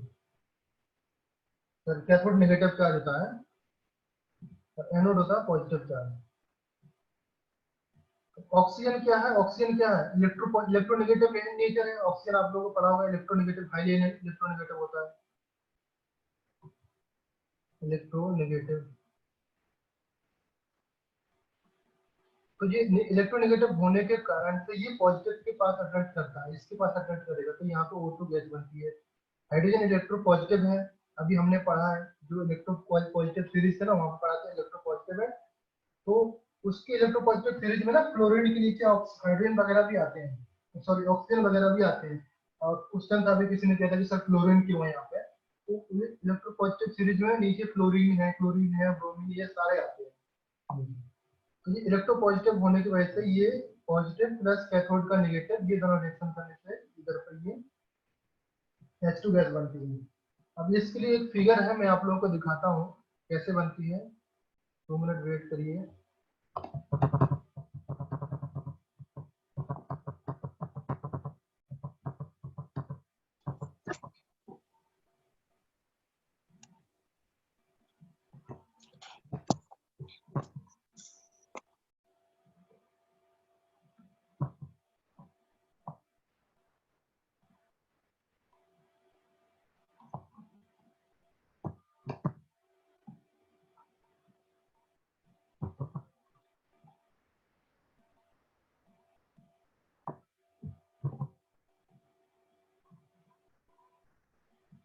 आप लोगों को दिख रहा है ये?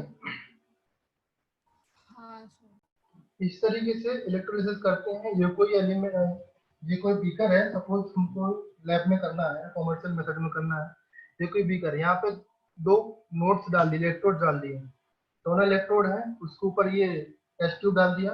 जब ये रिएक्शन करेगा यहाँ पे बैटरी से कनेक्ट कर दिया, तो ये टेस्ट ट्यूब में क्या है कि ये कैथोड है, तो कैथोड में यहाँ पे हाइड्रोजन गैस बन जाएगी। ये ऑक्सीजन है, यहाँ पे एनोड पे ऑक्सीजन गैस बन जाएगी इसमें। ये बबल्स दिख रहे हैं ना, ये गैस के बबल्स, ये वाटर है, इसको एसिडिफाइड वाटर कर दिया यहाँ पे, थोड़ा सा एसिड का 2-3 बूंद डाल दिया। तो इस तरीके से ये रिएक्शन, ये आपका डायग्राम है, आप बना लीजिए इसको, बट इतना इम्पोर्टेंट नहीं है, बट आपको जनरली स्कीमेटिक डायग्राम आना चाहिए। Okay,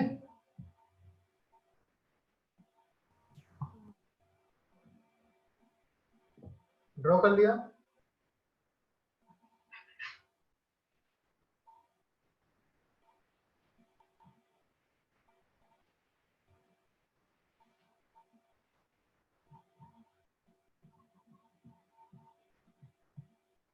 Shall we move?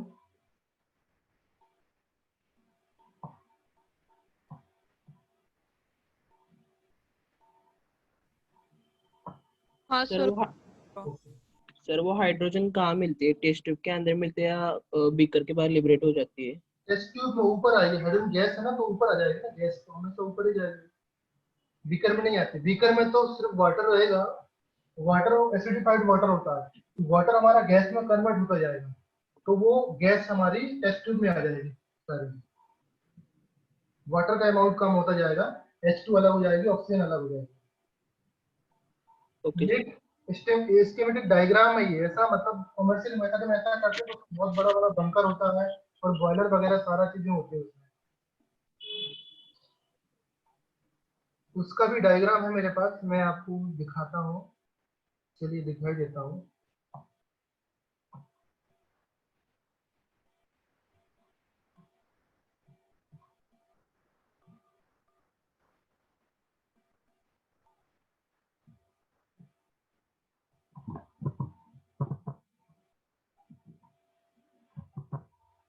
ये दिख रहा है किसी को डायग्राम?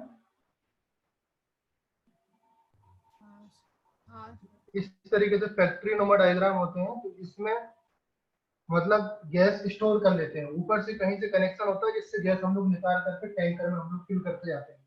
तो गैस, हाइड्रोजन गैस स्टोर करने के भी बहुत सारे रीजन होते हैं, बहुत सारे मेथड्स होते हैं कैसे स्टोर करना है, कंप्रेस टाइप में स्टोर करना है या अनकम्प्रेस टाइप में स्टोर करना है, रिवर्सिबल और नॉन रिवर्सिबल मेथड में स्टोर करना है, वो बहुत सारी चीजें हैं, बट आउट ऑफ सिलेबस उतना नहीं है, आप लोगों को जरूरत नहीं करना। जैसे हाइड्रोजन स्टोर करते हैं, कैसे कैसे स्टोर करते हैं, हाइड्रोजन स्टोर करने के लिए जनरली क्या होता है, या तो H2 के फॉर्म में स्टोर कर लीजिए, या तो H2 को अलग करके HH के फॉर्म में स्टोर कर लीजिए, ये अलग अलग फॉर्म कंप्रेस होते हैं, तो वो अलग अलग टाइप के मेथड्स होते हैं, वो इतना डिटेल से हम लोग को नहीं जाना है। ओके,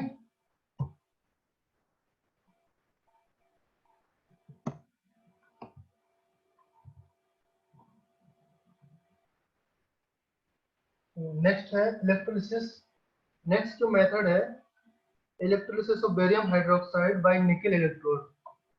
जो बेरियम हाइड्रोक्साइड होता है निकल इलेक्ट्रोड के साथ, उसका भी यही चीज मिलती है, बेरियम हाइड्रोक्साइड।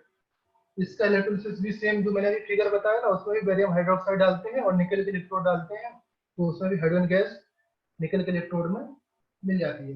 99%, 99.5% प्योर मिलती है इसमें, इसमें 99.95% प्योर ऑक्सीजन हाइड्रोजन होती है। ओके, ये नोट्स मैं दे दूंगा आप लोगों को। नेक्स्ट है electrolysis of brine solution. Brine solution आप लोगों को पता होगा बच्चों क्या होता है, कोई भी सॉल्ट होता है,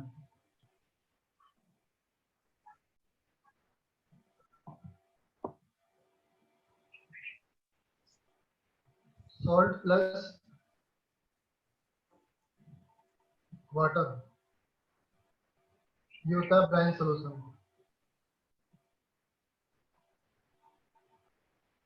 जो हम लोग नमक घोल लेते हैं ना पानी में, उसको मतलब ब्राइन सॉल्यूशन बोल सकते हैं। तो कोई सा भी मतलब सॉल्ट हो, कोई सा भी सॉल्ट हो, अगर उसको वाटर में घोलते हैं तो ब्राइन सॉल्यूशन बन जाता है। हमने फॉर एग्जांपल के लिए यहाँ पे लिया है NaCl, NaCl लिया है यहाँ पे, NaCl प्लस H2O। इसका जब इलेक्ट्रोलिसिस करेंगे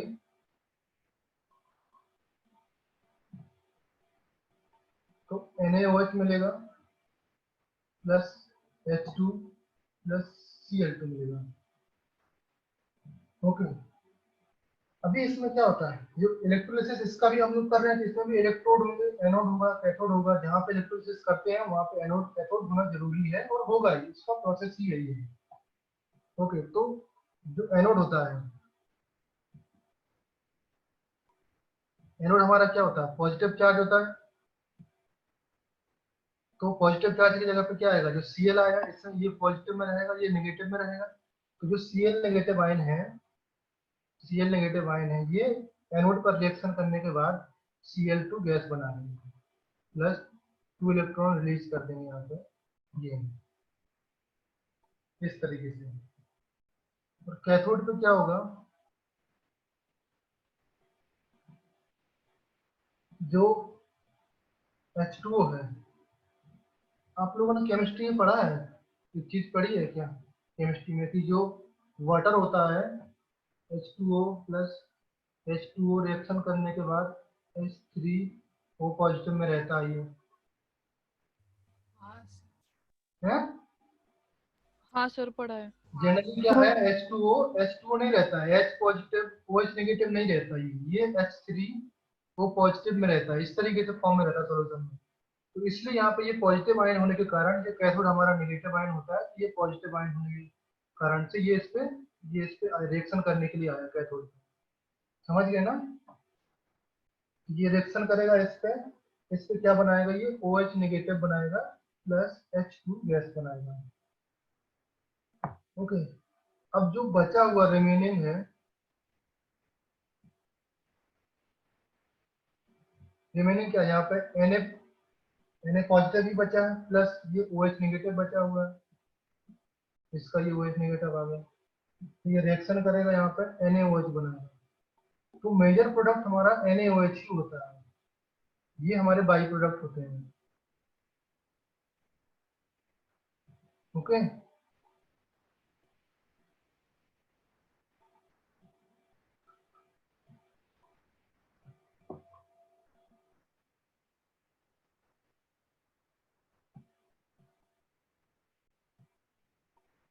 समझ गया बच्चों? ओवरऑल रिएक्शन कैसे दिखेगा हमको, इस तरीके से दिखेगा। देखो Na पॉजिटिव सॉल्यूशन में Na positive plus Cl negative इस तरीके से दिखते हैं हमको। NaCl जब हम लोग सॉल्यूशन बनाते हैं तो ये दोनों अलग अलग हो जाते हैं, बट मतलब फ्लोट करते रहते हैं, ये Na पॉजिटिव और Cl नेगेटिव ये दोनों सॉल्यूशन में फ्लोट करते रहते हैं। प्लस 2H2O रिएक्शन करेगा तो Cl2 gas plus hydrogen gas plus 2 Na positive plus OH negative, ये एक एक्वस सॉल्यूशन मान लिया, ये यहाँ पे सॉल्यूशन है। इस तरीके से ये सॉल्यूशन में चलता है। ओके बच्चों, समझ में आया?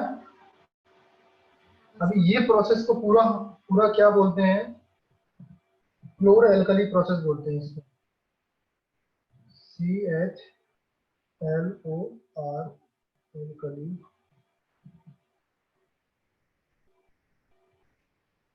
ये आपके 10th में पढ़ा होगा आप लोगों ने, अगर 10th में नहीं पढ़ा है तो ध्यान नहीं दिया होगा आपने। 10th में क्लोर एल्कली प्रोसेस होता है, बट उसमें क्या है कि उसमें ज्यादा कुछ नहीं था, उसमें नॉर्मल रिएक्शन था, ये वाला रिएक्शन था कि सोडियम का रिएक्शन H2O से कराते हैं तो ये सारी चीजें बनती हैं, इस तरीके से हाइड्रोजन गैस और Cl2 गैस जनरेट होती है। बट हमारे कोर्स में अब ये सारे प्रोसेस भी है जो मैंने अभी बताया ना, ये सारे प्रोसेस भी, ये अभी हमको पढ़ना पड़ेगा। एनोड पे क्या मिलता है, कैथोड पे क्या मिलता है, ये 10th में नहीं था, अभी हमको पढ़ना पड़ेगा। समझ गया बच्चों? नेक्स्ट है हाइड्रोकार्बन।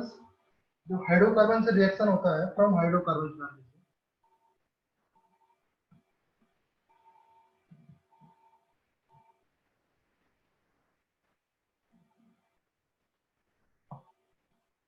फ्रॉम हाइड्रोकार्बन,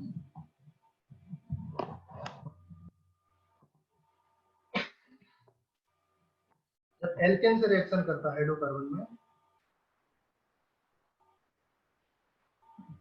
एल्केन का फॉर्मूला कोई बताएगा? एल्केन का जनरल फॉर्मूला क्या होता है? CnH2n H2n+2 CnH2n+2 ये होता है ना। ओके, तो जब ये रिएक्शन करते हैं तो इसका कैटलिस्ट होता है और ये हाई टेम्परेचर पे रिएक्शन होता है, लगभग 1020 मतलब 1000 डिग्री सेल्सियस और 1270 केल्विन के आसपास रिएक्शन होता है और निकेल की प्रेजेंट में रिएक्शन होता है। Okay, NCO plus 3n plus 1 H2 बनता है। ये जनरल रिएक्शन है। अगर ClH2n करके कोई, अगर इस टाइप में कोई एल्केन है, एल्केन किसी टाइप में होगा, अगर एल्केन है तो उसके NCO बनेगा प्लस इतना हाइड्रोजन गैस बनेगा। ओके, अब इस रिएक्शन को क्या बोलते हैं? इस रिएक्शन से ये जो बनेगा ना CO प्लस H2, इसको हम लोग वाटर गैस बोलते हैं।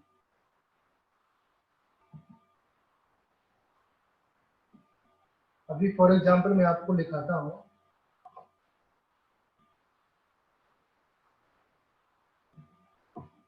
फॉर एग्जांपल एल्केन की जगह हम लोग CH4 ले लें, CH4 लिया, उसका रिएक्शन कराएंगे H2O से,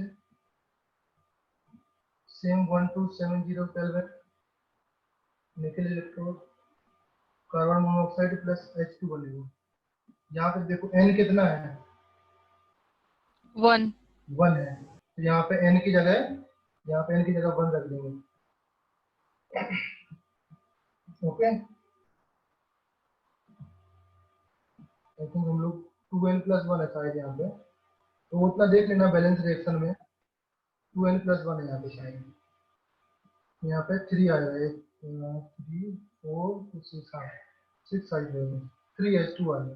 तो ये पूरा कॉम्बिनेशन है, इसको बोलते हैं वाटर गैस, बोलते हैं, और सिन गैस भी बोलते हैं। सिन गैस क्यों बोलते हैं, क्योंकि ये जो वाटर गैस है, इससे डायरेक्टली हम लोग मेथनॉल CH3OH सिंथेसाइज कर लेते हैं,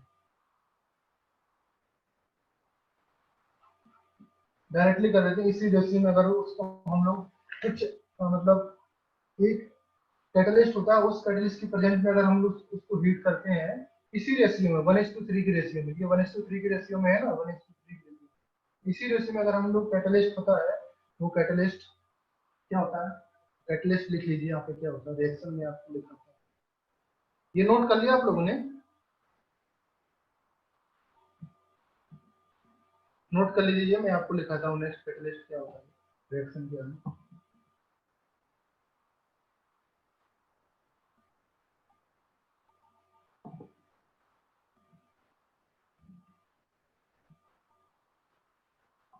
ओके, तो जो CO है, CO प्लस H2 रिएक्शन करेगा तो CH3OH बनता है, CO कार्बन मोनोऑक्साइड,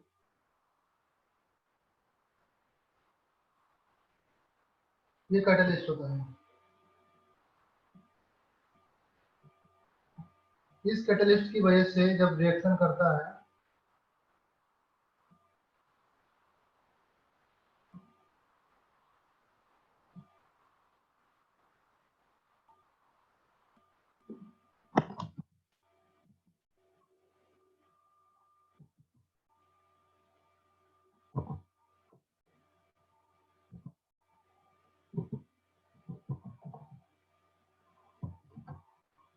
इसका कोई नाम बताएगा मुझे,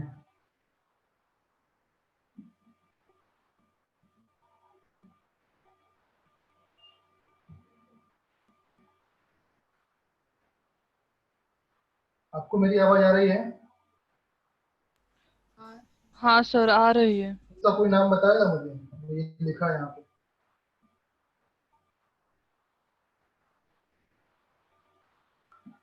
इसका नाम है डाई कोबाल्ट टेट्रा कार्बोनिल, लिख लीजिए।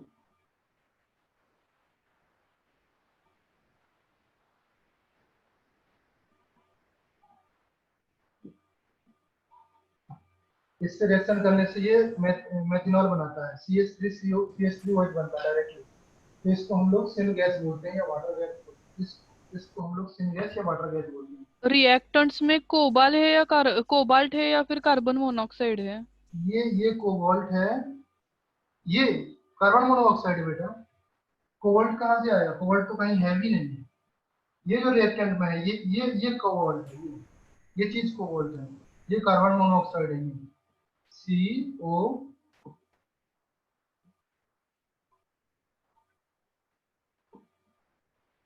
ये है, ये क्या है, ये कैटलिस्ट है यहाँ पे, इस कैटलिस्ट के प्रेजेंट में अगर रिएक्शन कराते हैं तो CH3OH बनता है, इसको हम लोग मेथनॉल बोलते हैं।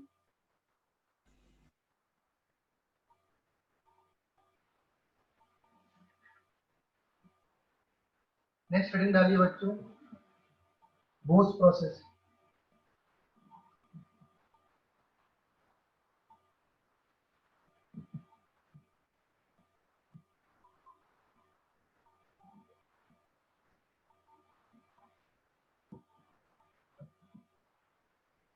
बोस प्रोसेस में क्या होता है, इसको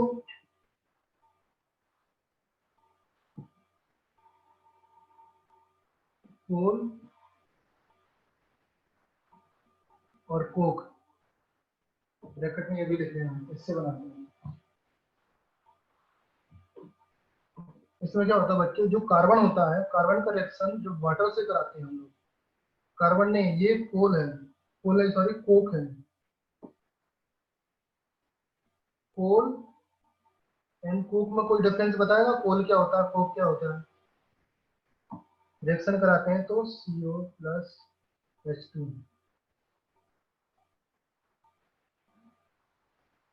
बताया कोई डिफरेंस? ये कोल होता है जनरली, कोल माइनिंग आप लोगों ने पढ़ा होगा, तो ये वो कोल होता है जो हम लोग जमीन से निकालते हैं, कोयला निकालते हैं, कोयला पढ़ा होगा आप लोगों ने, तो ये वो कोयला होता है। ओके, कोल होते हैं, समझ गए ना कोल, कोल क्या होता है। और इस कोल को जब हम लोग इसमें से ह्यूमिडिटी या जो मॉइस्चर होता है, मॉइस्चर रिमूव कर लेते हैं और इसको बहुत ज्यादा गर्म कर लेते हैं, ये यहाँ पे जो कंडीशन होती है ना, रेड हॉट कोक होता है यहाँ पे, बहुत ज्यादा गर्म होना जरूरी है और लाल होना जरूरी है। रेड हॉट कोक जब रिएक्शन करता है वाटर से, तो यहाँ पे कार्बन मोनोऑक्साइड प्लस H2 का कॉम्बिनेशन प्रोड्यूस होता है, इसको बोलते हैं सिन गैस, जो मैंने अभी लिखा है वाटर गैस बोलते हैं। ओके, अभी नेक्स्ट है, अगर यहाँ पर हाइड्रोजन की, यहाँ पर जो मात्रा है, हाइड्रोजन बहुत कम अमाउंट में मिलता है हमको, H2 वेरी लेस अमाउंट में मिलता है, वेरी लेस। अगर हमको if we want to increase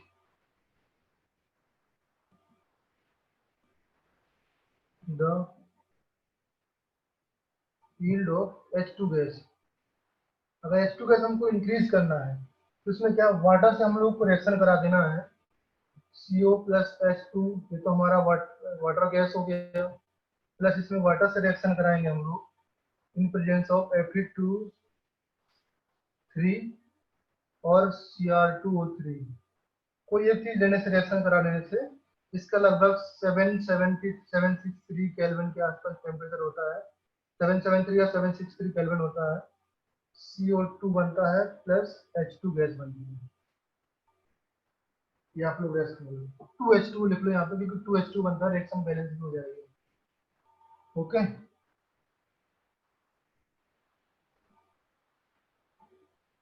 copy कर लिया बच्चों?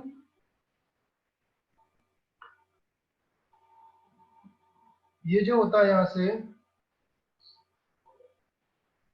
ये जो इतना प्रोसेस होता है, इसको बोलते हैं कोल गैसिफिकेशन। और जो ये वाला प्रोसेस है, इसको बोलते हैं water gas shift reaction.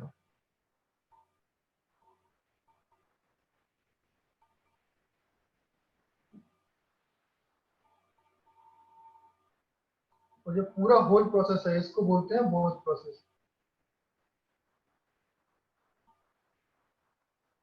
Okay बेटा, समझ में आया? हाँ सर। नेक्स्ट आ लो लेंस प्रोसेस, इरेज कर दूं? ओके, हाँ। नेक्स्ट है लेंस प्रोसेस, LANE,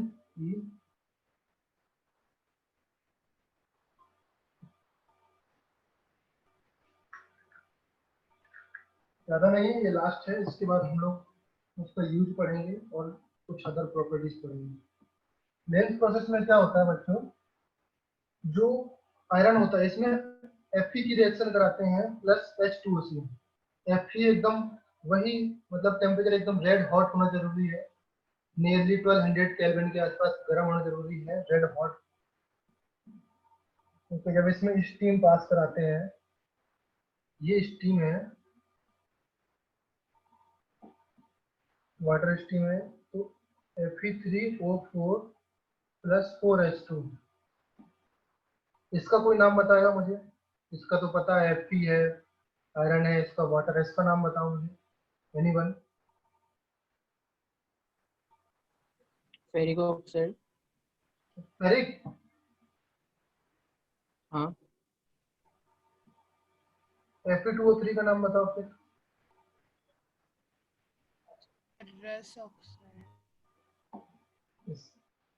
थोड़ा उल्टा है, ये इसका होता है नाम, इसका होता है फेरस ऑक्साइड।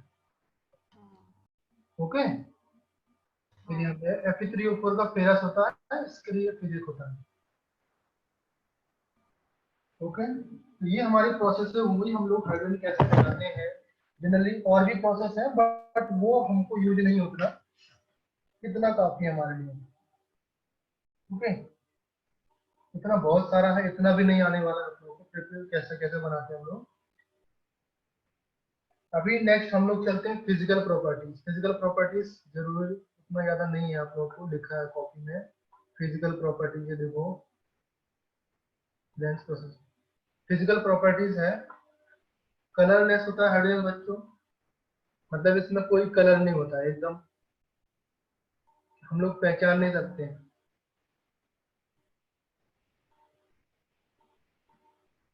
कलरलेस होता है,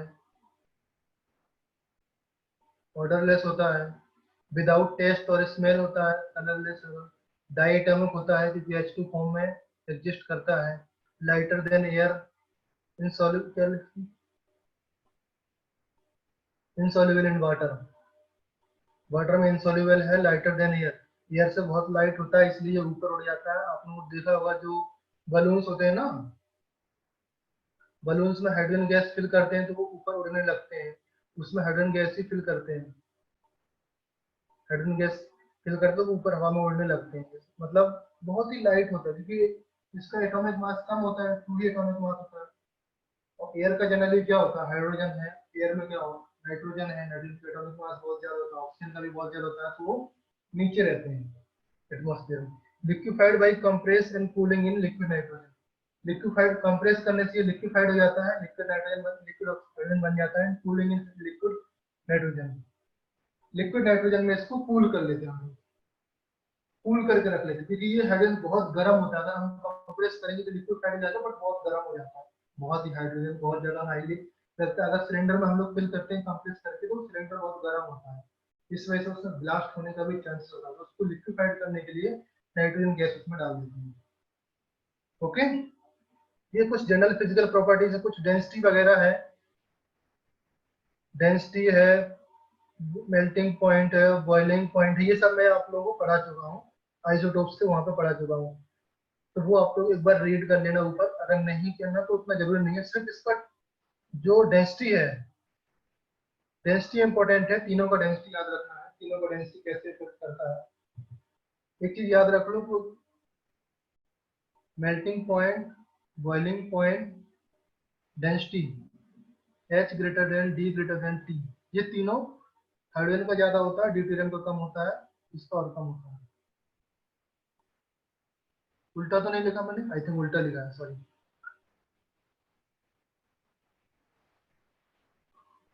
ये इस तरीके से होता है क्योंकि इसका 18 होता है हाइड्रोजन का, इसका 18, इसका 19, इसका 23 kelvin melting point boiling point होता है, इसका 23, 24, 25 ऐसा कुछ होता है।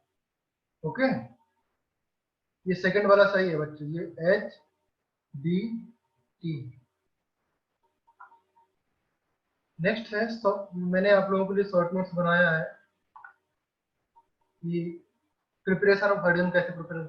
मेटल का वाटर के साथ रिएक्शन करते हैं तो मेटल हाइड्रोक्साइड बनता है प्लस H2 गैस बनता है, इसमें मेटल लिख दिया है, कौन कौन सा मेटल होना जरूरी है, sodium, potassium, rubidium, caesium, barium, ये मेटल्स लिख दिया है।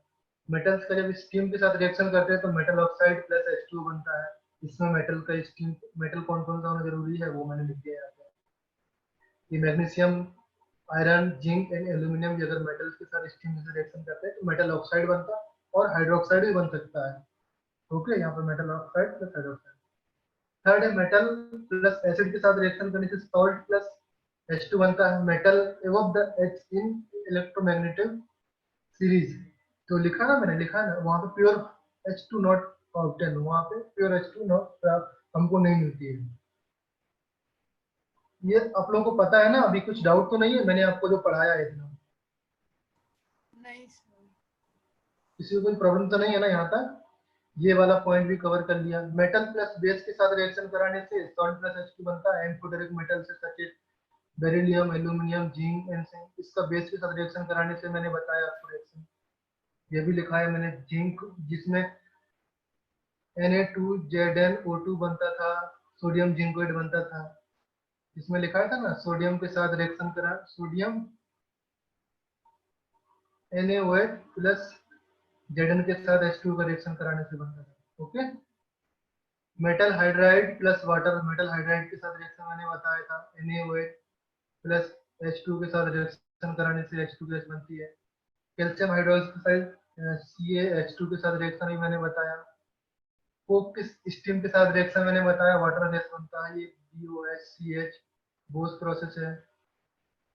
Okay, next electrolysis of acidulated alkaline water, ये मैंने बताया एसिडिफाइड वाटर और एल्कलाइन वाटर दोनों के साथ रिएक्शन करता है, इसको इलेक्ट्रोलिसिस करते हैं हम लोग। मैंने बताया उसमें एसिड का कुछ बूंद डालने से, एसिड ड्रॉप डालने से और बेस का ड्रॉप डालने से दोनों से रिएक्शन कर लेता है। जो कॉमर्शियल मेथड में था ना, कॉमर्शियल मेथड में था, ये बताया ना मैंने आपको। नेक्स्ट है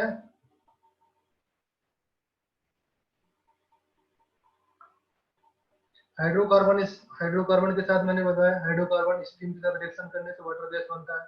हाइड्रोकार्बन CH4 प्लस H2O से रिएक्शन करते हैं, CO प्लस H2 बनता है, ये बताया मैंने अभी। बाई प्रोडक्ट वाला रिएक्शन बताया, manufacturing of NaOH by product, electrolysis of Bryan and cracking of petroleum, ये पेट्रोलियम को क्रैक करते हैं हम लोग, पेट्रोलियम को, ये आप मैं यूज में बताऊंगा इसको, क्रैकिंग ऑफ पेट्रोलियम क्या होता है। ओके, जब हाइड्रोजन का यूज आएगा। ओके, यहाँ तक समझ में आया? किसी को डाउट है हाइड्रोजन का प्रिपरेशन में? नहीं सर। किसी को कुछ भी डाउट है हाइड्रोजन के प्रिपरेशन में? नेक्स्ट हम लोग फिर जो केमिकल प्रॉपर्टी से इसमें मूव करते हैं, ये बहुत ही इंपॉर्टेंट चीज आने वाली है। ये इसी चैप्टर में सबसे इंपॉर्टेंट चीज यही है, बाकी तो कुछ भी नहीं। बाकी तो हम लोग पढ़े हैं इन्फॉर्मेशन के लिए कि हाँ आप लोगों को पता होना जरूरी है। चलिए मैं आप लोगों को बता देता हूँ बाकी इन्फॉर्मेशन के लिए। ठीक है, मेरा जो हाइड्रोजन होता है, हाइड्रोजन आप लोगों को पता है ना, हाइड्रोजन कैसे एग्जिस्ट करता है, किस फॉर्म में एग्जिस्ट करता है? हाइड्रोजन जनरली H2 फॉर्म में एग्जिस्ट करता है, H फॉर्म में नहीं करता है। आप लोगों को पता है ना कि H फॉर्म में हाइड्रोजन नहीं पड़ता है, नहीं एग्जिस्ट नहीं करता है। क्यों नहीं करता है कि H फॉर्म में जो हाइड्रोजन होता है, जो एटॉमिक फॉर्म में होता है, एटॉमिक फॉर्म में वेरी रिएक्टिव इन नेचर होता है।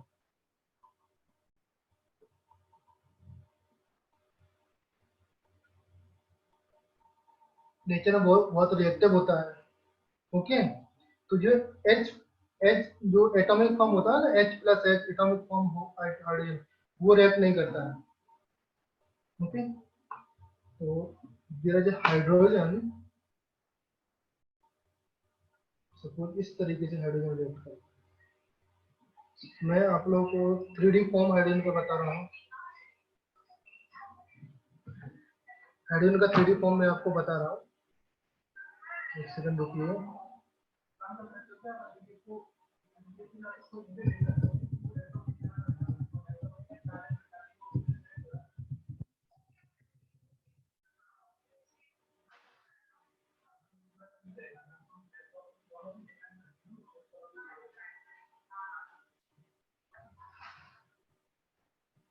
Three D form of hydrogen, मेरे पास एक इमेज था।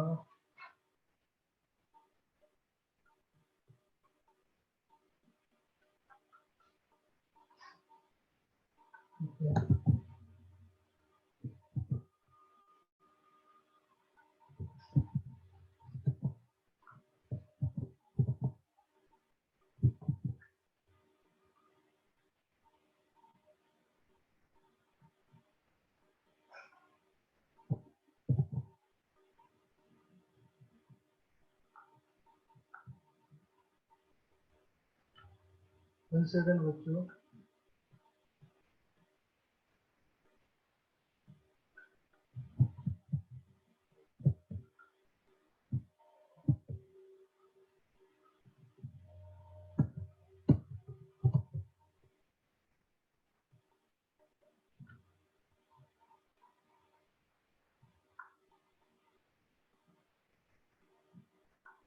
ये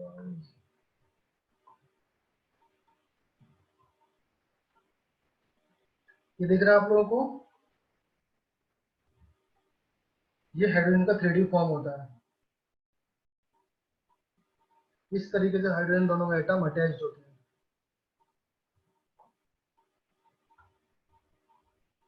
ओके, इसे 3D फॉर्म ऑफ हाइड्रोजन।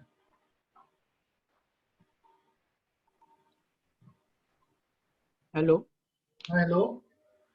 हाँ सर, वो केमिकल प्रॉपर्टीज आप नेक्स्ट लेक्चर में ले सकते हो, क्योंकि आप ही स्टार्ट किया हो तो हाफ ही हो जाएगा, तो फिर वो लिंक थोड़ा ब्रेक हो जाएगी। जस्ट जनरल इंफॉर्मेशन है, केमिकल प्रॉपर्टीज में नेक्स्ट लेक्चर में स्टार्ट करूंगा। जस्ट जनरल इंफॉर्मेशन है, वो थोड़ा देख लीजिए। Okay sir. तो जो हाइड्रोजन है वो हाइड्रोजन इस फॉर्म में एग्जिस्ट करता है।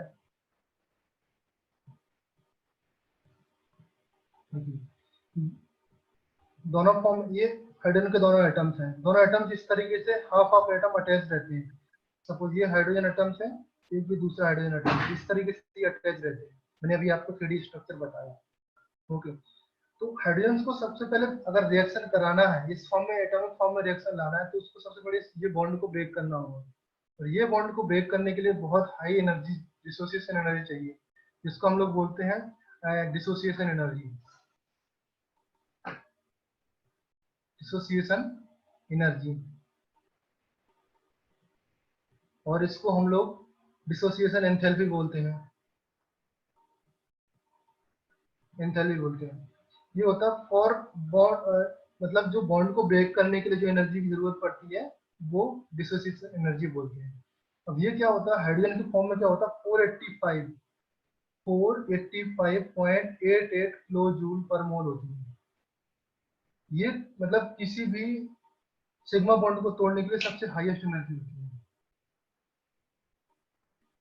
मतलब इतना, अगर जो एनर्जी है, सपोज क्लोरीन फ्लोरीन बॉन्ड है, इसको तोड़ने के लिए बहुत कम, वेरी लेस एनर्जी की आप जरूरत पड़ती है।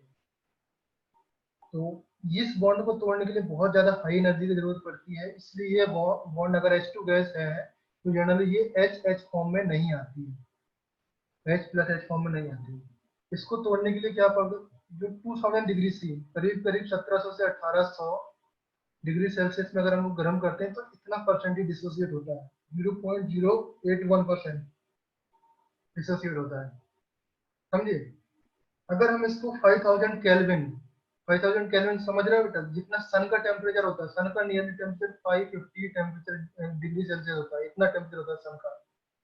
इसके अराउंड अगर हम इसको हीट करते हैं तब जाके ये 95.5% डिसोसिएट होती है। सन का टेम्परेचर इतना ही होता है, तभी तो ये सन में जो हाइड्रोजन गैस है उसका सन का टेम्परेचर भी इतना डिग्री सेल्सियस है। ये डिसोसिएट होकर के एच बना लेता है, एटॉमिक आयन बना लेता है, एटॉमिक फॉर्म में आ जाता है। तो ये एटॉमिक फॉर्म में आने के बाद ये बहुत जल्दी रिएक्शन कर जाते हैं, तो ये जो हीलियम गैस है वो प्रोड्यूस करने लगता है, जिसकी वजह से सन में बहुत ज्यादा एनर्जी है। ओके, तो ये यहाँ तक समझ में आया बच्चों? हाँ सर। ओके, नेक्स्ट, अगर हम लोग किसी भी, सपोज यहाँ तक तो समझ में आ कि हम लोग इसको डिसोसिएट नहीं कर पाएंगे, मतलब अगर हमको डिसोसिएट करना है तो बहुत हाई एनर्जी है, हाई टेम्परेचर चाहिए डिसोसिएट करने के लिए। अगर बट हम इसको रिएक्शन कराने के लिए डिसोसिएट कैसे करते हैं, रिएक्शन तो कराना है, तो लैब लेवल पे कैसे करते हैं हम लोग? इसमें इलेक्ट्रिक आर्क से मतलब रिएक्शन कराते हैं। इलेक्ट्रिक आर्क समझ रहे हो ना, जो इलेक्ट्रिक आर्क या बेंडिंग वाला आर्क होता है उसमें बहुत ज्यादा एनर्जी होती है, 2000 डिग्री सेल्सियस, 3000, 5000, 6000, 8000, 10,000 तक उसको गर्म कर सकते हैं, मतलब हम उसको टेम्परेचर दे सकते हैं इलेक्ट्रिक आर्क के थ्रू। एक तो ये हो गया। दूसरा मेथड होता है कि जो अल्ट्रावायलेट रेज होती हैं, इसके थ्रू हम लोग रिएक्शन करा देते हैं। जो अल्ट्रावायलेट रेज आते हैं, रेज होती है ना सन के थ्रू हम लोग मिलती हैं, तो उसके थ्रू रिएक्शन करा लेते हैं हम लोग।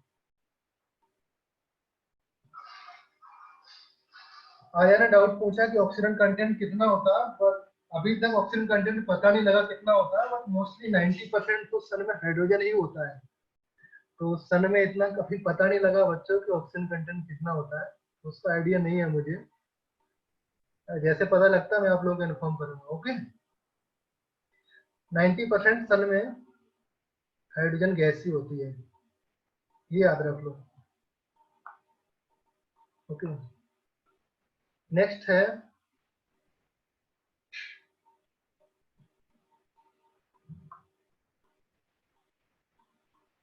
तो मैंने लिखा है यहाँ पे hydrogen is very reactive element under the normal condition. मैंने लिखा ना अभी आपको बताया कि जो हाइड्रोजन है H एटम्स है, वेरी रिएक्टिव है, वेरी रिएक्टिव है ना अंडर नॉर्मल कंडीशन। क्यों? अगर ये H एटॉमिक फॉर्म में आ जाएगा तब रिएक्ट करेगा। एटॉमिक फॉर्म में लाने के लिए भी बहुत ज्यादा मेहनत करनी पड़ती है। तो एटॉमिक फॉर्म में लाने के लिए मेहनत कितनी करनी पड़ती है? डिसोसिएशन एनर्जी एंथैल्पी की जरूरत पड़ती है, जो कि बहुत वेरी हाईएस्ट है। इसलिए रूम टेम्परेचर पे जो H2 होती है वो रिएक्ट नहीं करती है। H2 को रिएक्ट कराने के लिए हमको कितना टेम्परेचर की जरूरत पड़ेगी? 5000 या मतलब बेसिकली 2000 केल्विन के आसपास रिएक्शन की जरूरत पड़ेगी, तब जाके वो 0.081% डिसोसिएट होगा, तब जाकर रिएक्शन कर पाएगा। बट रूम टेम्परेचर कितना होता है? 25 डिग्री सेल्सियस। तो इतने में इसलिए रूम टेम्परेचर पर रिएक्शन नहीं करती है, इसलिए नोबेल गैस की तरह बिहेव करती है। अभी आप देखो कि जो हाइड्रोजन गैस है नॉर्मल टेम्परेचर कितना होगा? बाहर का 40 डिग्री से मान के चलो, तो 40 डिग्री से तो हाइड्रोजन गैस रिएक्शन नहीं करेगी। अगर ऐसा होता तो हाइड्रोजन गैस प्लस नाइट्रोजन ये रिएक्शन कर जाते दोनों और अमोनिया बन जाती। इसकी वजह से हम सांस नहीं ले पाते, अमोनिया गैस थोड़ा टॉक्सिक होती है तो हम लोग मर सकते थे। समझ रहे हो ना? बट ये रिएक्शन एक बार रिएक्शन करने के बाद, डिसोसिएट होने के बाद H फॉर्म में आ गया, H2 H फॉर्म में आ गया, H प्लस H फॉर्म में आ गया, तो ये बहुत रिएक्टिव हो जाता है, बहुत रिएक्टिव फॉर्म होता है। अब ये रिएक्टिव कैसे हो जाता है? इसका रीजन है, रीजन फॉर रिएक्टिव क्या है कि since the electronic configuration is 1s1, it does combine with almost all element either by loss of electron or gain of H ion. Suppose H है, H में एक ही इलेक्ट्रॉन है तो ये 1s1 बनाता है, या तो ये 1 इलेक्ट्रॉन लूज कर सकता है या 1 इलेक्ट्रॉन गेन कर सकता है। दोनों में ये इसका ऑक्टेट या डुप्लीट पूरा हो जाएगा, मतलब ये एज अ नोबेल गैस की तरह बिहेव करने लगेगा, मतलब स्टेबल कंडीशन में पहुंच जाएगा,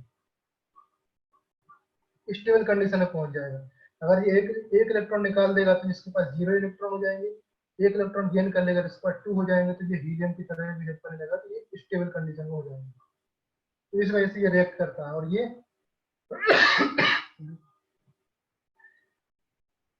मतलब कोई सब ये इलेक्ट्रॉन यहाँ से दे दिया तो कोवेलेंट बॉन्ड भी बना, अगर ये इलेक्ट्रॉन लूज करेगा तो ये क्या कोवेलेंट बॉन्ड बना सकता है, आयनिक बॉन्ड बना सकता है, और किसी भी तरह का बॉन्ड बना सकता है हाइड्रोजन, क्योंकि इसके पास एक ही इलेक्ट्रॉन होता है, कुछ भी कर सकता है, दे भी सकता है, ले भी सकता है।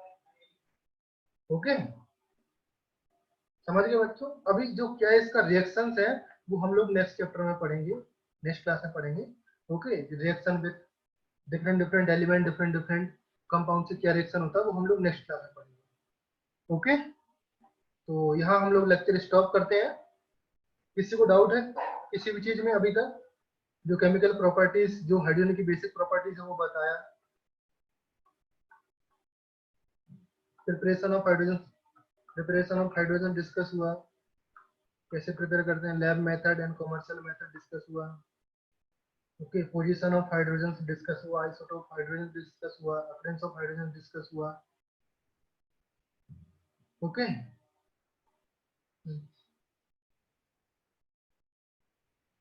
ठीक है, बाय एवरीवन। किसी को कोई डाउट? No sir. नहीं सर।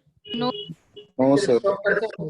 ओके, हाँ सर। ओके, जो भी डाउट हो सकता है तो व्हाट्सएप कर देना, या कोई मैसेज कॉल जो भी जैसे पूछ सकते हो। मैं नोट सेंड कर दे रहा हूँ, लेक्चर का लिंक भी सेंड कर दूंगा। ओके, ओके, चलिए बाय एवरीवन।